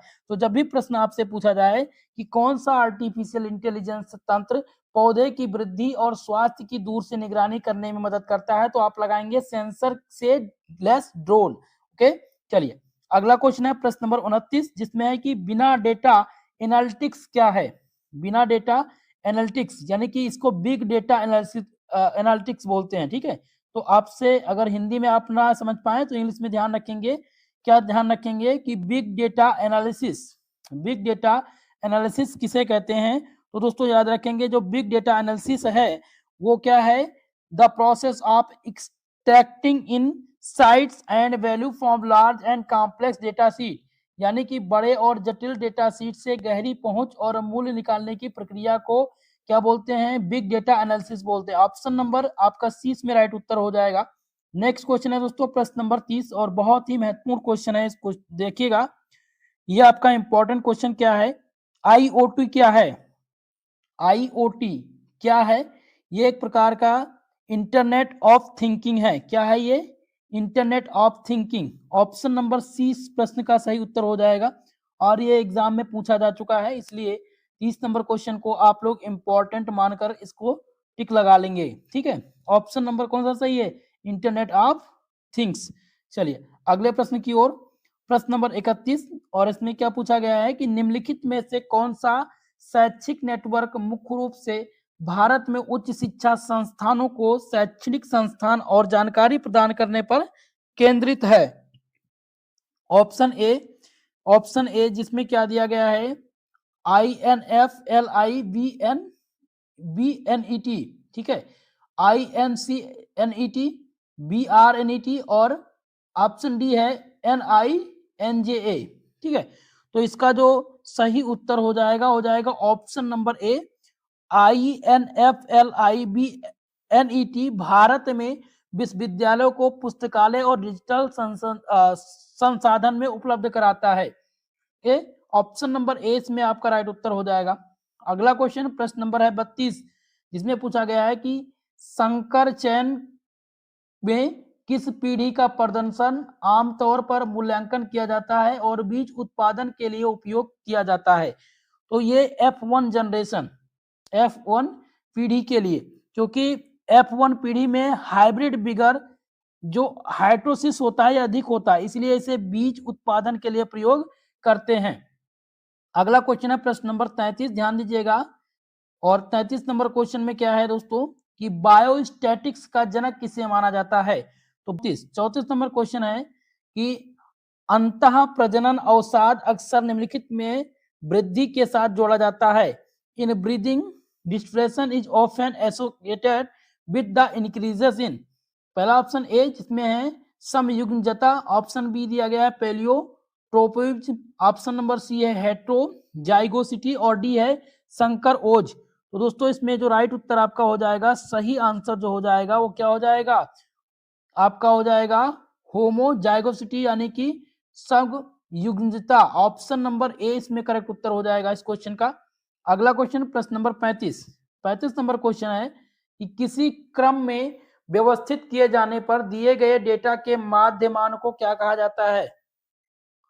इस जब क्रम की बात हो, ध्यान दीजिएगा कि जब क्रम की बात हो, क्रम में व्यवस्थित डेटा का जो माध्यमान होता है उसको मीडियन बोलते हैं। क्या बोलते हैं, मीडियन। ऑप्शन नंबर आपका बी सही उत्तर यानी कि माध्यिका उसको बोलते हैं। किसी क्रम में व्यवस्थित किए गए या व्यवस्थित किए जाने पर दिए गए डेटा के माध्यमान को माध्यिका कहा जाता है। और डेटा का आरोही या अवरोही क्रम में रखने पर बीच का जो मान है उसको मीडियन बोलते हैं या माध्यिका बोलते हैं। ठीक है, ऑप्शन नंबर 20 में राइट उत्तर होगा आपका। अगला क्वेश्चन प्रश्न नंबर 36, ध्यान दीजिएगा। 36 नंबर क्वेश्चन है कि निम्नलिखित में से कौन सा केंद्रीय प्रवृत्ति का माप नहीं है? तो केंद्रीय प्रवृत्ति का माप इनमें से पूछा गया नहीं है। ठीक है, तो माध्य और माध्यिका ये केंद्रीय प्रवृत्ति के माप के अंतर्गत आते हैं, बहुलक आता है, लेकिन परास यानी रेंज इसमें नहीं आता। ऑप्शन नंबर डी आपका राइट उत्तर हो जाएगा। ठीक है, तो अगर आपसे क्वेश्चन पूछे एग्जाम में कि भाई इनमें से केंद्रीय प्रवृत्ति के माप कौन कौन से हैं, तो माध्यिका, माध्य और बहुलक ये क्या है? ये केंद्रीय प्रवृत्ति के माप हैं, लेकिन रेंज इसके अंतर्गत नहीं आता है। ठीक है, चलिए अगले क्वेश्चन की तरफ। प्रश्न नंबर 37 जिसमें है कि काई वर्ग परीक्षण किसके द्वारा विकसित किया गया था? Chi square test was develop by, तो ये जो डेवलप किया गया था वो किसके द्वारा किया गया था दोस्तों? ध्यान रखेंगे, ये कार्ल पियर्सन के द्वारा काई वर्ग परीक्षण विकसित किया गया था, इसलिए ऑप्शन नंबर बी आपका इसमें राइट उत्तर होगा। प्रश्न नंबर 38 ध्यान दीजिएगा। 38 नंबर क्वेश्चन आपकी स्क्रीन पे आ चुका है और इसमें क्या पूछा गया दोस्तों कि अध्ययन के लिए चयनित आबादी के एक भाग को क्या कहा जाता है? A portion of a population selected for study referred to as, जिससे सैंपल बोलते हैं यानी नमूना, बी आपका पैरामीटर, सी आपका है हाइपोथेसिस और डी दिया गया रैंडम वेरिएबल। तो इनमें से कौन सा सही आंसर हो जाएगा? तो दोस्तों यहाँ पर सिंपल आपका नमूना सही उत्तर होगा।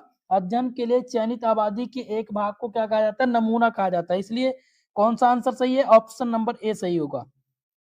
चलिए प्रश्न नंबर 39, और यह क्वेश्चन बहुत ही महत्वपूर्ण है दोस्तों, ध्यान रखेंगे इस क्वेश्चन को, ये आपका इंपॉर्टेंट क्वेश्चन है।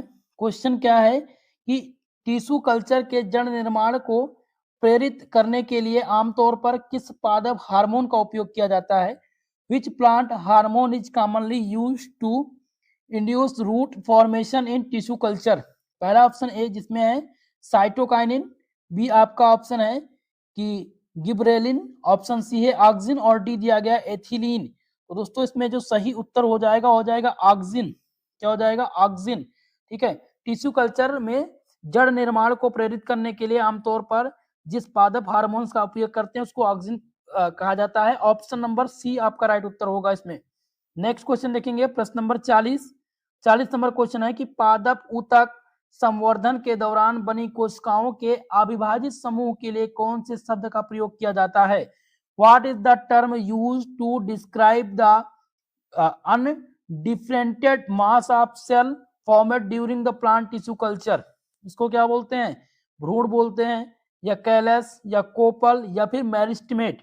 तो दोस्तों इसमें आपका जो राइट उत्तर हो जाएगा वो हो जाएगा ऑप्शन नंबर बी कैलस।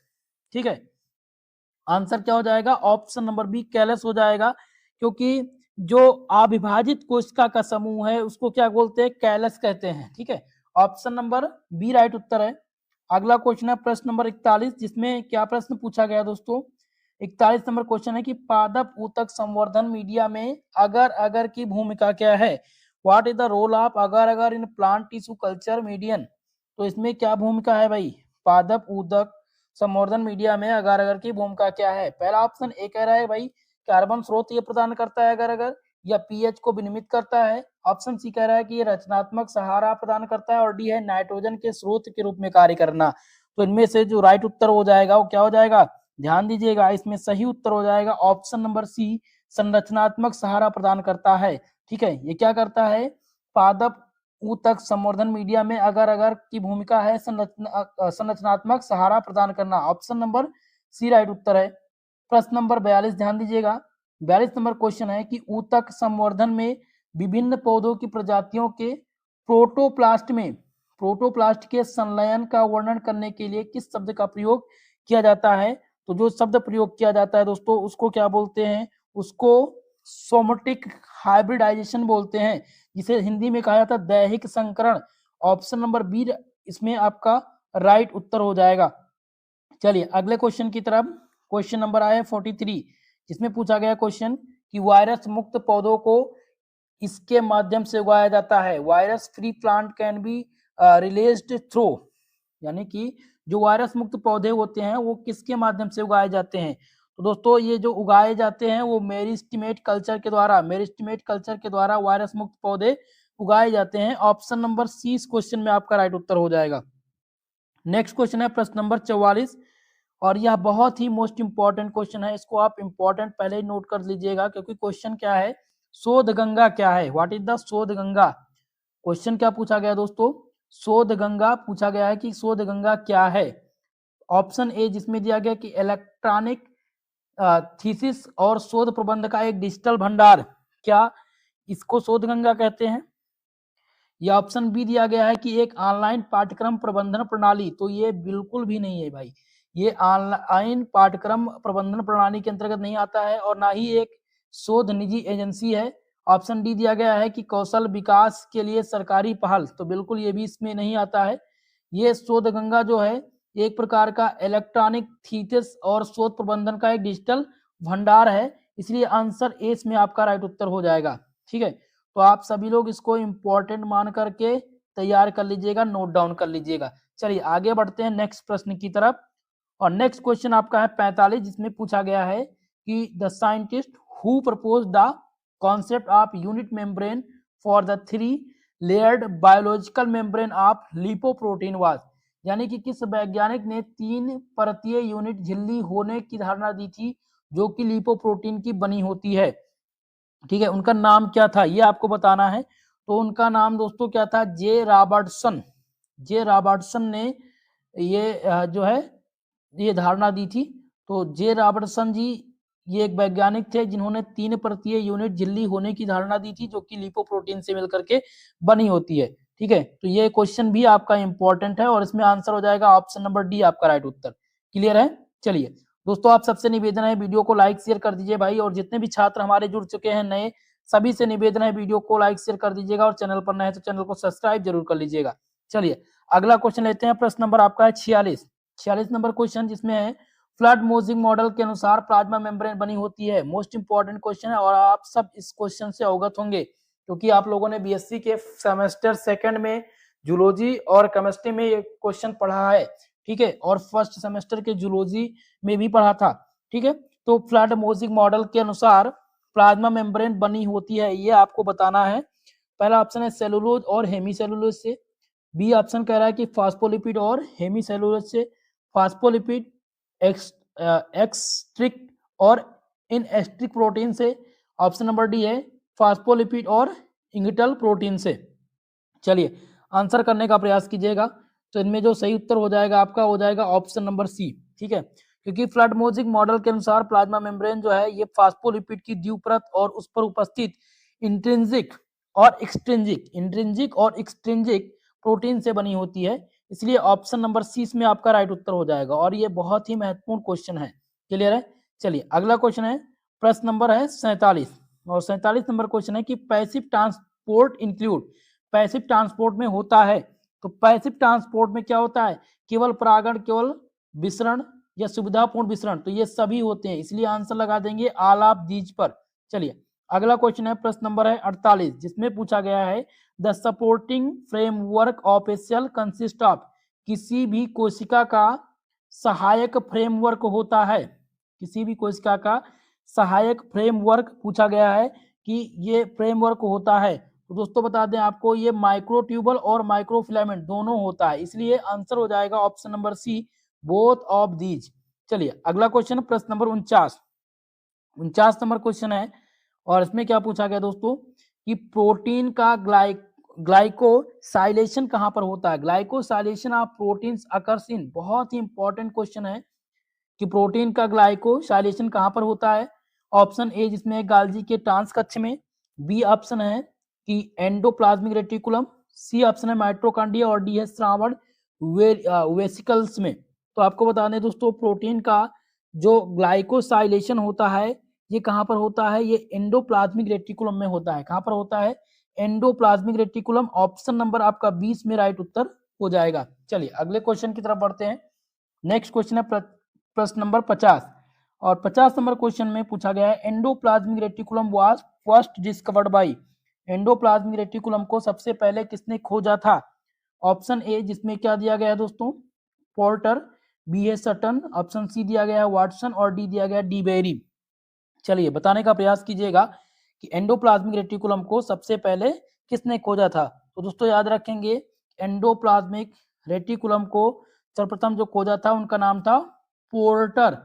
किसने खोजा था? पोर्टर ने खोजा था, इसलिए ऑप्शन नंबर ए इसमें आपका राइट उत्तर हो जाएगा। चलिए, और पोर्टर ने कब खोजा था याद रखेंगे 1945 में। 1945 में पोर्टर ने एंडोप्लाज्मिक रेटिकुलम को खोजा था। और इन्होंने कब देखा था? इन्होंने 1945 में सबसे पहले इलेक्ट्रॉन माइक्रोस्कोप से एंडोप्लाज्मिक रेटिकुलम की खोज की थी। ठीक है, तो याद रखेंगे अगर पूछा जाए आपसे कि एंडोप्लाज्मिक रेटिकुलम को सबसे पहले किसने खोजा तो पोर्टर, और कब खोजा तो याद रखेंगे 1945। क्लियर है? चलिए आगे बढ़ते हैं। प्रश्न नंबर 51 जिसमें है कि किस कोशिकांग में हाइड्रोलाइटिक एंजाइम पाए जाते हैं? The cell organelle which contain hydrolytic enzyme are called. पहला ऑप्शन ए जिसमें दिया गया है माइक्रोसोम्स, लाइसोसोम्स, ऑप्शन सी है ऑक्सीसोम्स और डी है राइबोसोम्स। दोस्तों इसमें जो सही उत्तर हो जाएगा आपका हो जाएगा ऑप्शन नंबर बी लाइसोसोम्स। ठीक है, यानी कि लाइसोसोम्स कोशिकांग में हाइड्रोलाइटिक एंजाइम पाए जाते हैं, इसलिए आंसर लगा देंगे ऑप्शन नंबर बी पर राइट उत्तर। चलिए अगला क्वेश्चन है प्रश्न नंबर 52 और बहुत ही इंपॉर्टेंट क्वेश्चन है, ध्यान दीजिएगा 52 नंबर प्रश्न। इसको इंपॉर्टेंट आप पहले ही नोट डाउन कर लीजिएगा क्योंकि क्वेश्चन है Krebs cycle takes place mainly in the. जो क्रेब्स साइकिल है यानी क्रेब्स चक्र है ये मुख्यतः निम्नलिखित में से कहां पर चलता है? ये कहां पर मेनली प्लेस्ड होता है? तो दोस्तों ये माइट्रोकांडिया में हमेशा प्लेस्ड होता है। ऑप्शन नंबर सी आपका राइट उत्तर हो जाएगा इसमें। ठीक है, क्रेब्स साइकिल या साइट्रिक एसिड साइकिल ये माइट्रोकांडिया के मैट्रिक्स में होते हैं, इसलिए क्या लगाएंगे ऑप्शन सी पर लगा देंगे सही उत्तर। चलिए अगला क्वेश्चन है प्रश्न नंबर 53 और 53 नंबर क्वेश्चन भी आपका इंपॉर्टेंट क्वेश्चन है, रिपीटेड क्वेश्चन है। ठीक है, क्वेश्चन है in plant cell peroxisome are consulted with, यानी कि पादप कोशिका में प्रॉक्सिसोम किससे संबंधित होते हैं? पहला ऑप्शन ए जिसमें दिया गया क्रेब्स चक्र, बी आपका है फोटो रेस्पिरेशन, सी आपका है ग्लाइकोलाइसिस और डी है पैकेजिंग। तो दोस्तों इसमें जो सही उत्तर हो जाएगा फोटो रेस्पिरेशन, यानी कि पौधों की कोशिका में पराक्सीसोम मुख्य रूप से फोटो रेस्पिरेशन प्रक्रिया से जुड़े होते हैं। तो आंसर क्या लगाएंगे 53 नंबर प्रश्न का? ऑप्शन नंबर बी सही उत्तर। ठीक है, और एक बार इसको समझ लीजिएगा कि पादप कोशिका में अगर पूछा जाए पराक्सीसोम किससे संबंधित होते हैं तो फोटो रेस्पिरेशन से संबंधित होते हैं। आज हम मोस्ट इंपॉर्टेंट ऑब्जेक्टिव प्रकार के प्रश्नों को सिलेक्ट किए हैं जो बार बार पिछले 3 सत्रों में रिपीट किए गए हैं। 100% गारंटी है आपके पेपर में यहीं से प्रश्न पूछा जाएगा। पहला प्रश्न आपके स्क्रीन पे आ चुका है कि केंद्रीय प्रवृत्ति का कौन सा माप स्कोर के परिमाण को शामिल करता है? Which major of central tendency include the magnitude of score. तो ये स्कोर क्या करता है भाई साहब याद रखेंगे, इसमें माध्य आपका राइट उत्तर हो जाएगा। ठीक है, माध्य क्या है? ये केंद्रीय प्रवृत्ति का एक प्रकार का माप है जो स्कोर के परिणामों को शामिल करता है। आंसर हो जाएगा ऑप्शन नंबर ए इस प्रश्न का राइट उत्तर। प्रश्न नंबर 2 जिसमें है कि वह कौन सी अवस्था है जो कोशिका चक्र से कोशिकाओं से बाहर निकलने को दर्शाती है? तो वो जी नॉट फेज है। आंसर हो जाएगा इसमें ऑप्शन नंबर 20 प्रश्न का राइट उत्तर। प्रश्न नंबर 3 जिसमें लैंपबुश गुणसूत्र में लूप्स द्वारा निम्नलिखित में से किस स्थल को दर्शाया जाता है? Which of the following site is represented by loop in lampbrush chromosomes. जिसमें रिप्लिकेशन दिया गया है, ट्रांसलेशन है, क्रॉसिंग ओवर और ट्रांसक्रिप्शन दिया गया है। तो इसमें सही उत्तर हो जाएगा ट्रांसक्रिप्शन। आंसर हो जाएगा ऑप्शन नंबर डी इस क्वेश्चन का राइट उत्तर। लैंपबुश गुणसूत्र में लूप्स द्वारा निम्नलिखित में से किस स्थल को दर्शाया जाता है? तो ट्रांसक्रिप्शन को दर्शाया जाता है। प्रश्न नंबर 4 जिसमें कोलिस चिन्ह किस प्रकार में हस्तक्षेप करता है? तो कोलिस चिन्ह की बात हो रही है दोस्तों। तो कोलिस चिन्ह ये कोशिका विभाजन के दौरान स्पंडल फाइबर तुर्क तंतु के गठन को रोकता है जिससे गुणसूत्र अलग नहीं हो पाते हैं। इसमें जो सही उत्तर हो जाएगा ऑप्शन नंबर सी आपका organisation and orientation of spindle elements. Option number C इसका राइट उत्तर हो जाएगा। अगला क्वेश्चन लेंगे प्रश्न नंबर 5 जिसमें क्रॉसिंग ओवर किस अवस्था में होता है? तो क्रॉसिंग ओवर जो होता है दोस्तों वो किस में होता है दोस्तों? ये फैक्टिन में होता है। आंसर हो जाएगा ऑप्शन नंबर सी इस प्रश्न का सही उत्तर। अर्धसूत्री विभाजन यानी मियोसिस के प्रोफेज में फैक्टिन अवस्था नॉन सिस्टर यानी क्रोमेटिड्स के अनुवांशिक सामग्री का आदान प्रदान करता है। तो आंसर लगा देंगे ऑप्शन नंबर सी। प्रश्न नंबर 6 जिसमें प्रश्न है कि कोशिका विभाजन के काइजिमेटा किस अवस्था में देखा जाता है। Chiasmata in cell division in seen in, तो ये किस अवस्था में देखा जाता है दोस्तों। तो यहाँ पर याद रखेंगे ये डिप्लोटीन में देखा जाता है। आंसर हो जाएगा ऑप्शन नंबर डी इस प्रश्न का राइट उत्तर। नेक्स्ट क्वेश्चन प्रश्न नंबर 7 जिसमें मनुष्य में त्वचा के रंग की वंशानुगति किसका उदाहरण है। Inheritance of skin colour in human is an example of, तो ये उदाहरण किसका भाई साहब, ये उदाहरण है पॉलीजेनिक इनहेरिटेंस का। किसका है, पॉलीजेनिक इनहेरिटेंस। आंसर हो जाएगा ऑप्शन नंबर सी, क्योंकि त्वचा का रंग एक से अधिक जीन यानी मल्टीपल जीन्स द्वारा नियंत्रित होता है, जिसे पॉलीजेनिक वंशानुगति भी कहते हैं। ओके, अगला क्वेश्चन है पॉलीपोलाइडी प्रेरित करने के लिए सबसे अच्छा रसायन कौन सा है। तो सबसे अच्छा जो रसायन है वो कोलिस्टीन। आंसर हो जाएगा इसमें ऑप्शन नंबर सी प्रश्न का राइट उत्तर। प्रश्न नंबर 9 ट्रिटिकल किसके बीच इंटरजेनिक संकरण द्वारा विकसित किया गया। Triticale has been involved by intergeneric hybridization between, तो ये व्हीट एंड राई इसमें हो जाएगा आपका गेहूं और राई। ठीक है, माफ कीजिएगा, व्हीट एंड राई यहाँ पर यह गेहूं और राई के संकरण से बना एक प्रकार का मानव निर्मित अनाज है जो ट्रिटिकल कहलाता है। ठीक है, अगला क्वेश्चन लेते हैं प्रश्न नंबर 10 जिसमें ट्राइन्स क्या होते हैं। ट्राइन्स आर, तो ट्राइन्स क्या है भाई साहब, तो ट्राइन्स है डीएनए सेगमेंट्स। डीएनए सेगमेंट्स को ट्राइन्स कहा जाता है। आंसर हो जाएगा ऑप्शन नंबर सी इस प्रश्न का राइट उत्तर। प्रश्न नंबर 11 जिसमें फसल सुधार की प्रक्रिया के लिए संकरण किस प्रकार का हो सकता है। Hybridisation for the process of crop improvement can be, तो ये किस प्रकार का हो सकता है भाई साहब, ये हो सकता है ये सभी प्रकार जो है जिसमें आपका आ जाता है इंटरवेरेटियल और इंटरसेप्टिक और इंटरजेनरिक, ये सभी हो सकते हैं। ऑल ऑफ एबव इसमें आपका राइट उत्तर हो जाएगा। प्रश्न नंबर 12 जिसमें वनस्पतिक लक्षणों के लिए अत्यधिक हेटेरोसिस्ट लेकिन फिटनेस का ना होना क्या कहलाता है। तो ये क्या कहलाता भाई साहब, ये दोस्तों यहाँ पर याद रखेंगे, ये कहलाता सर देखिए 12 नंबर को समझिएगा, वनस्पतिक लक्षण के लिए अत्यधिक हेटेरोसिस्ट लेकिन फिटनेस का ना होना क्या कहलाता है। तो इसको माफ कीजिएगा ल्यूक्सोरेनेंस कहते हैं। आंसर हो जाएगा ऑप्शन नंबर सी इस प्रश्न का राइट उत्तर। प्रश्न नंबर 13 जिसमें साबरमती सोनारा किसके द्वारा तैयार की गई है। तो साबरमती सोनारा इज प्रोड्यूस्ड बाई, तो ये जो प्रोड्यूस की गई है ये म्यूटेशन ब्रीडिंग के द्वारा, किसके द्वारा, म्यूटेशन ब्रीडिंग के द्वारा तैयार की गई एक प्रकार की ये प्रजाति है। आंसर हो जाएगा ऑप्शन नंबर ए, ये किस्म जो है सोनारा 64 किस्म गामा किरणों द्वारा परिवर्तित करके विकसित की गई है। ठीक है, अगला क्वेश्चन लेते हैं प्रश्न नंबर 14 और इसमें कि निम्नलिखित में से कौन सा दोहरी झिल्ली वाला कोशिकांग है। Which one of the following is a double membrane double cell organelle, तो इसमें आपका जो सही उत्तर हो जाएगा माइटोकॉन्ड्रिया। माइटोकॉन्ड्रिया क्या है, दोहरी झिल्ली वाला कोशिकांग है। आंसर हो जाएगा ऑप्शन नंबर सी।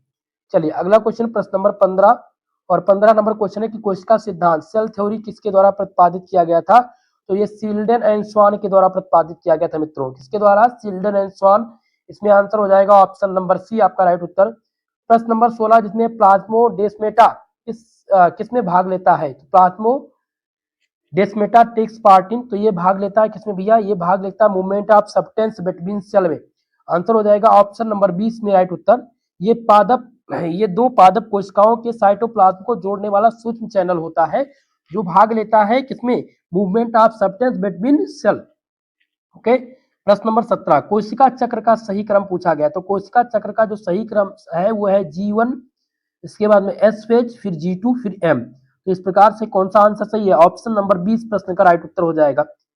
प्रश्न नंबर 19 जिसमें युग्मक कभी संकर नहीं होते हैं, यह कथन संबंधित है। Gametes are never hybrid, this statement associated with, तो ये स्टेटमेंट जो संबंधित है ये सेग्रेगेशन से, लॉ ऑफ सेग्रेगेशन से संबंधित है, जिसको क्या कहा जाता है, इसको हम शुद्धता का नियम भी कहते हैं। लॉ ऑफ सेग्रेगेशन को शुद्धता का नियम भी कहा जाता है क्योंकि युग्मक की शुद्धता का नियम कहते हैं, क्योंकि युग्मक जो होते हैं वो बनते समय एलील इसमें अलग हो जाते हैं। 19 नंबर में ऑप्शन बी आपका राइट उत्तर होगा।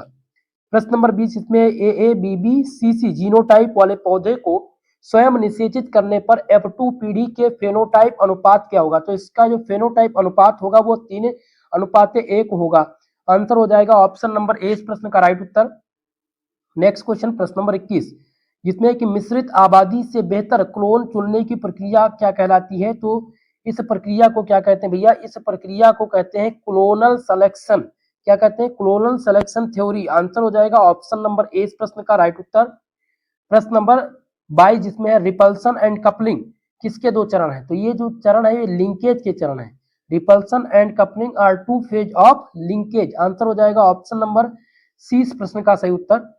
क्वेश्चन नंबर 23 जिसमें कोशिका चक्र के भीतर हिस्टोन प्रोटीन का निर्माण किस चरण में होता है? तो ये एस चरण में इसका निर्माण होता है। किस चरण में? एस चरण यानी एस फेज। आंसर हो जाएगा ऑप्शन नंबर 20 प्रश्न का राइट उत्तर। प्रश्न नंबर 24 जिसमें जब एक कोशिका अविभेदित द्रव्यमान यूनिडिफरेंटिएटेड मास में विभाजित होती है तो उसे क्या कहते हैं? तो इसको क्या कहा जाता है? इसको कैलस कहते हैं। क्या कहते हैं? कैलस। आंसर हो जाएगा ऑप्शन नंबर ए इस प्रश्न का सही उत्तर। नेक्स्ट क्वेश्चन है प्रश्न नंबर 25 जिसमें है कि INFLIB नेट का प्राथमिक उद्देश्य क्या है? तो इसका जो प्राथमिक उद्देश्य है ये क्या है भैया? इसका प्राथमिक उद्देश्य है to faculty information transfer among academic institution. Answer हो जाएगा ऑप्शन नंबर बी इस प्रश्न का राइट उत्तर। नेक्स्ट क्वेश्चन है प्रश्न नंबर 26 जिसमें है मनुष्यों में ABO रक्त समूह की वंशानुगति को किसके द्वारा समझाया जा सकता है? Inheritance of ABO blood group in humans can explained by. तो ये किसके द्वारा एक्सप्लेन किया गया है? तो ये मल्टीपल एलिन्स के द्वारा इसको परिभाषित किया गया है। आंसर हो जाएगा इसमें ऑप्शन नंबर सी। प्रश्न नंबर 27 जिसमें प्रश्न पूछा गया कि एक्स गुणसूत्र पर स्थित जीनोटाइप द्वारा नियंत्रित लक्षण को क्या कहते हैं? तो इस लक्षण को क्या कहते हैं? सेक्स लिंकेड, सेक्स लिमिटेड या ऑटोसोमल थ्योरी। तो इसको दोस्तों याद रखेंगे सेक्स लिंकेड कहा जाता है। आंसर हो जाएगा इसमें ऑप्शन नंबर ए। 27 का ऑप्शन ए सही उत्तर होगा। प्रश्न नंबर 28 जिसमें कि केवल एक गुणसूत्र जुड़ने के कारण गुणसूत्र सेट में होने वाला संख्यात्मक परिवर्तन को क्या कहते हैं? Numerical change in chromosomes set that result due to addition of only one chromosomes is known as. तो इसको किस नाम से जानते हैं भैया? इसको हम टाइसोमी के नाम से जाने जाते हैं। आंसर हो जाएगा ऑप्शन नंबर सी टाइसोमी। और टाइसोमी 2n+1 से इसको प्रदर्शित करते हैं। तो 28 नंबर में ऑप्शन सी सही उत्तर होगा। प्रश्न नंबर 29 जिसमें वनस्पतिक रूप से प्रसारित होने वाला पौधों के लिए चयन की कौन सी विधि उपयोग की जाती है? तो which method of selection is useful for vegetably propagation plant. जिसमें प्योर लाइन दिया गया है, मास सिलेक्शन, क्लोनल सिलेक्शन। तो इसमें आपका राइट उत्तर हो जाएगा क्लोनल सिलेक्शन। क्या हो जाएगा? Clonal selection. आंसर हो जाएगा ऑप्शन नंबर सी। अगला क्वेश्चन प्रश्न नंबर 30 जिसमें वनस्पतिक विज्ञान में फेनोटाइपिंग के लिए कौन सी AI तकनीकी सबसे अधिक उपयोग की जाती है? तो सबसे अधिक उपयोग जो की जाती है वो मशीन लर्निंग का प्रयोग किया जाता है। सबसे अधिक किसका प्रयोग किया जाता है भाई साहब? मशीन लर्निंग का। आंसर हो जाएगा ऑप्शन नंबर बी। ठीक है सर। चलिए अगले क्वेश्चन को देखते हैं प्रश्न नंबर 31 जिसमें उत्परिवर्तन म्यूटेशन किसके द्वारा प्रेरित किया जा सकता है? तो म्यूटेशन की जो क्रिया है ये गामा रेस और सम केमिकल्स के द्वारा होती है। आंसर हो जाएगा ऑप्शन नंबर सी। 31 में ऑप्शन सी सही उत्तर होगा। 32 नंबर प्रश्न है दिया गया डेटा सेट जिसमें 7, 3, 20, 13, 17 की माध्यिका क्या होगी? इसकी माध्यिका पूछी गई है। तो 7, 3 इसके बाद आएगा 13, इसके बाद 17 आएगा और उसके बाद आएगा 20। तो बीच में कौन पड़ रहा है? बीच में 13 पड़ रहा है। ठीक है, यहाँ पर आप देखेंगे बीच में क्या आ रहा है? 13। तो इसमें आपका जो मीडियन हो जाएगा वो क्या हो जाएगा? 13 हो जाएगा। तो इसमें आंसर क्या हो जाएगा? 32 नंबर में ऑप्शन नंबर बी आपका राइट उत्तर है। नेक्स्ट क्वेश्चन प्रश्न नंबर 32 जिसमें है कि शून्य परिकल्पना नल हाइपोथेसिस होती है। तो नल हाइपोथेसिस क्या है भाई साहब? नल हाइपोथेसिस की बात हो रही है। Hypothesis of no difference are called null hypothesis. Answer हो जाएगा ऑप्शन नंबर ए इस प्रश्न का राइट उत्तर। अगला क्वेश्चन प्रश्न नंबर 34 जिसमें है कि प्रोटोप्लास्ट फ्यूजन के लिए किस रसायन का उपयोग किया जाता है? Chemicals used for protoplast fusion. तो किसका उपयोग किया जाता है? पॉलीएथिलीन ग्लाइकॉल जिसे PEG कहते हैं। आंसर हो जाएगा ऑप्शन नंबर सी इस प्रश्न का राइट उत्तर। प्रश्न नंबर 35 जिसमें अगुणित हैप्लॉइड पौधे किससे प्राप्त किए जा सकते हैं? Haploid plant can be obtained from. तो किससे प्राप्त किए जा सकते हैं? तो ये दोस्तों किससे प्राप्त किया जा सकते हैं? एंथर कल्चर से। आंसर हो जाएगा ऑप्शन नंबर ए। 35 नंबर में ऑप्शन ए सही उत्तर होगा। प्रश्न नंबर 36 जिसमें प्रोटोप्लास्ट फ्यूजन में सर्वाधिक उपयोग किया जाने वाला पदार्थ कौन सा है? Which of the following is most Vidly used in protoplast fusion. तो प्रोटोप्लास्ट फ्यूजन में सबसे सर्वाधिक यूज किया जाने वाला जो पदार्थ है वो क्या है? Polyethylene glycol. आंसर हो जाएगा ऑप्शन नंबर 20 प्रश्न का राइट उत्तर। प्रश्न नंबर 37 जिसमें अनुवांशिकता हेरिडिटी की मूल इकाई क्या है? What is the basic unit of heredity? तो हेरिडिटी यानी अनुवांशिकता की जो मूल इकाई है वो क्या है? जीन है। आंसर हो जाएगा ऑप्शन नंबर 20 प्रश्न का राइट उत्तर। प्रश्न नंबर 38 जिसमें हेटेरोसिस्ट को आमतौर पर किस नाम से जाना जाता है? What is the heterosis commonly referred to as? तो हेटेरोसिस्ट की बात हो रही है, इसके आमतौर पर किससे जाना जाता है? तो यहां पर ध्यान रखेंगे हाइब्रिड वेगर। आंसर हो जाएगा आपका राइट उत्तर। प्रश्न नंबर 39 जिसमें है ऊतक संवर्धन टिश्यू कल्चर तकनीकी का सबसे पहला अभ्यास किसने किया था? तो सबसे पहला जो अभ्यास किया था वो हेबरलिट ने किया। किसने किया था? हेबरलिंडे। आंसर हो जाएगा ऑप्शन नंबर 20 प्रश्न का सही उत्तर। नेक्स्ट क्वेश्चन है प्रश्न नंबर 40 जिसमें सिंथेटिक बीज सिंथेटिक सीड दैहिक भ्रूण को किसके साथ लपेटकर बनाए जाते हैं? तो ये किसको लपेटकर बनाए जाते हैं भाई साहब? यहाँ पर ध्यान रखेंगे ये सोडियम एल्गिनेट को लपेटकर बनाए जाते हैं। आंसर हो जाएगा ऑप्शन नंबर सी प्रश्न का राइट उत्तर। नेक्स्ट क्वेश्चन है प्रश्न नंबर 41 और 41 नंबर प्रश्न में है कि किस चयन विधि के मामले में नए जीनोटाइप बनाए जा सकते हैं? The new genotype can be created in case of. तो भाई साहब यहाँ पर बात हो रही है किस चयन विधि के मामले में नए जीनोटाइप बनाए जा सकते हैं? तो नए जीनोटाइप ये हाइब्रिडाइजेशन से बनाए जा सकते हैं। किससे? हाइब्रिडाइजेशन, संकरण से। आंसर हो जाएगा ऑप्शन सी में आपका राइट उत्तर। प्रश्न नंबर आपका 42 जिसमें कि कोशिका की आत्मघाती थैली के रूप में किसे जाना जाता है? Which of the following is known as suicide bag of cell? Suicide bag इसको लाइसोसोम को आत्मघाती थैली कहा जाता है। आंसर हो जाएगा इसमें ऑप्शन नंबर सी आपका राइट उत्तर। प्रश्न नंबर 43 जिसमें प्रॉक्सीसोम का अर्थ क्या है? या माफ कीजिएगा प्रॉक्सीसोम का कार्य क्या है? What is the function of peroxisome? Peroxisome का फंक्शन पूछा गया है। तो प्रॉक्सीसोम का जो फंक्शन होता है ये क्या होता है भाई साहब? यहाँ पर ध्यान रखेंगे break down of fatty acid and H2 in O2H2। Okay, answer हो जाएगा ऑप्शन नंबर 20 प्रश्न का राइट उत्तर। प्रश्न नंबर 44 जिसमें है कि नैनो टेक्नोलॉजी किस आयाम की वस्तुओं से संबंधित है? Nano technology deal with the object of dimension. तो ये संबंधित है 1 to 100 nm से। आंसर हो जाएगा इसमें ऑप्शन नंबर बी आपका राइट उत्तर। प्रश्न नंबर 45 मोस्ट इंपॉर्टेंट है जिसमें सोलर पैनल सेल्स में निम्नलिखित में से कौन सा नैनो मटेरियल का उपयोग किया जाता है? Which of the following nano material is used in solar panel? तो सोलर पैनल में कार्बन नैनो ट्यूब और सिलिकॉन नैनो पार्टिकल्स का उपयोग किया जाता है। आंसर हो जाएगा ऑप्शन नंबर 20 प्रश्न का राइट उत्तर। प्रश्न नंबर 46 इसमें लर्निंग किसका एक घटक है? Which of the following A component of learning? तो लर्निंग किसका एक घटक है, किसका एक कंपोनेंट है? ये आर्टिफिशियल इंटेलिजेंस का एक प्रकार का घटक है लर्निंग। ठीक है, आंसर हो जाएगा ऑप्शन नंबर 20 में प्रश्न इस प्रश्न का उत्तर। प्रश्न नंबर 47 इसमें ब्लॉकचेन तकनीकी की विशेषता कौन सी नहीं है? Which is not a characteristic of blockchain technology? तो ब्लॉकचेन टेक्नोलॉजी की जो विशेषता नहीं है ये पूछा गया है। तो इसकी जो एक प्रकार की विशेषता नहीं है वो क्या है? यहाँ पर ध्यान रखेंगे कि इसमें आपका जो सही उत्तर हो जाएगा वो हो जाएगा म्यूटेबिलिटी यानी कि परिवर्तनशीलता। ऑप्शन नंबर बी इस प्रश्न का राइट उत्तर हो जाएगा। अगला क्वेश्चन है प्रश्न नंबर 48 जिसमें है कि आईओटी का पूर्ण रूप फुल फॉर्म क्या है? तो इसका फुल फॉर्म होता है इंटरनेट ऑफ थिंकिंग। आईओटी का पूर्ण रूप क्या है? Internet of thinking. आंसर हो जाएगा ऑप्शन नंबर ए इस प्रश्न का राइट उत्तर। नेक्स्ट क्वेश्चन प्रश्न नंबर 49 जिसमें शैक्षिक सॉफ्टवेयर एजुकेशनल सॉफ्टवेयर किसके लिए उपयोगी है? And educational software is useful for. तो ये स्टूडेंट के लिए भी यूजफुल है, टीचर्स के लिए भी, पेरेंट्स के लिए भी यूजफुल है, इसलिए आंसर हो जाएगा ऑप्शन नंबर डी इस प्रश्न का राइट उत्तर। प्रश्न नंबर 50 जिसमें ऑक्सीजन और कार्बन डाइऑक्साइड प्लाज्मा झिल्ली को किस प्रक्रिया द्वारा पार करते हैं? तो ये पैसिव डिफ्यूजन के द्वारा ये पार करते हैं ऑक्सीजन और कार्बन डाइऑक्साइड को। ठीक है, तो ऑक्सीजन और कार्बन डाइऑक्साइड प्लाज्मा झिल्ली को पैसिव डिफ्यूजन के द्वारा पार करते हैं। आंसर हो जाएगा ऑप्शन नंबर सी इस प्रश्न का सही उत्तर।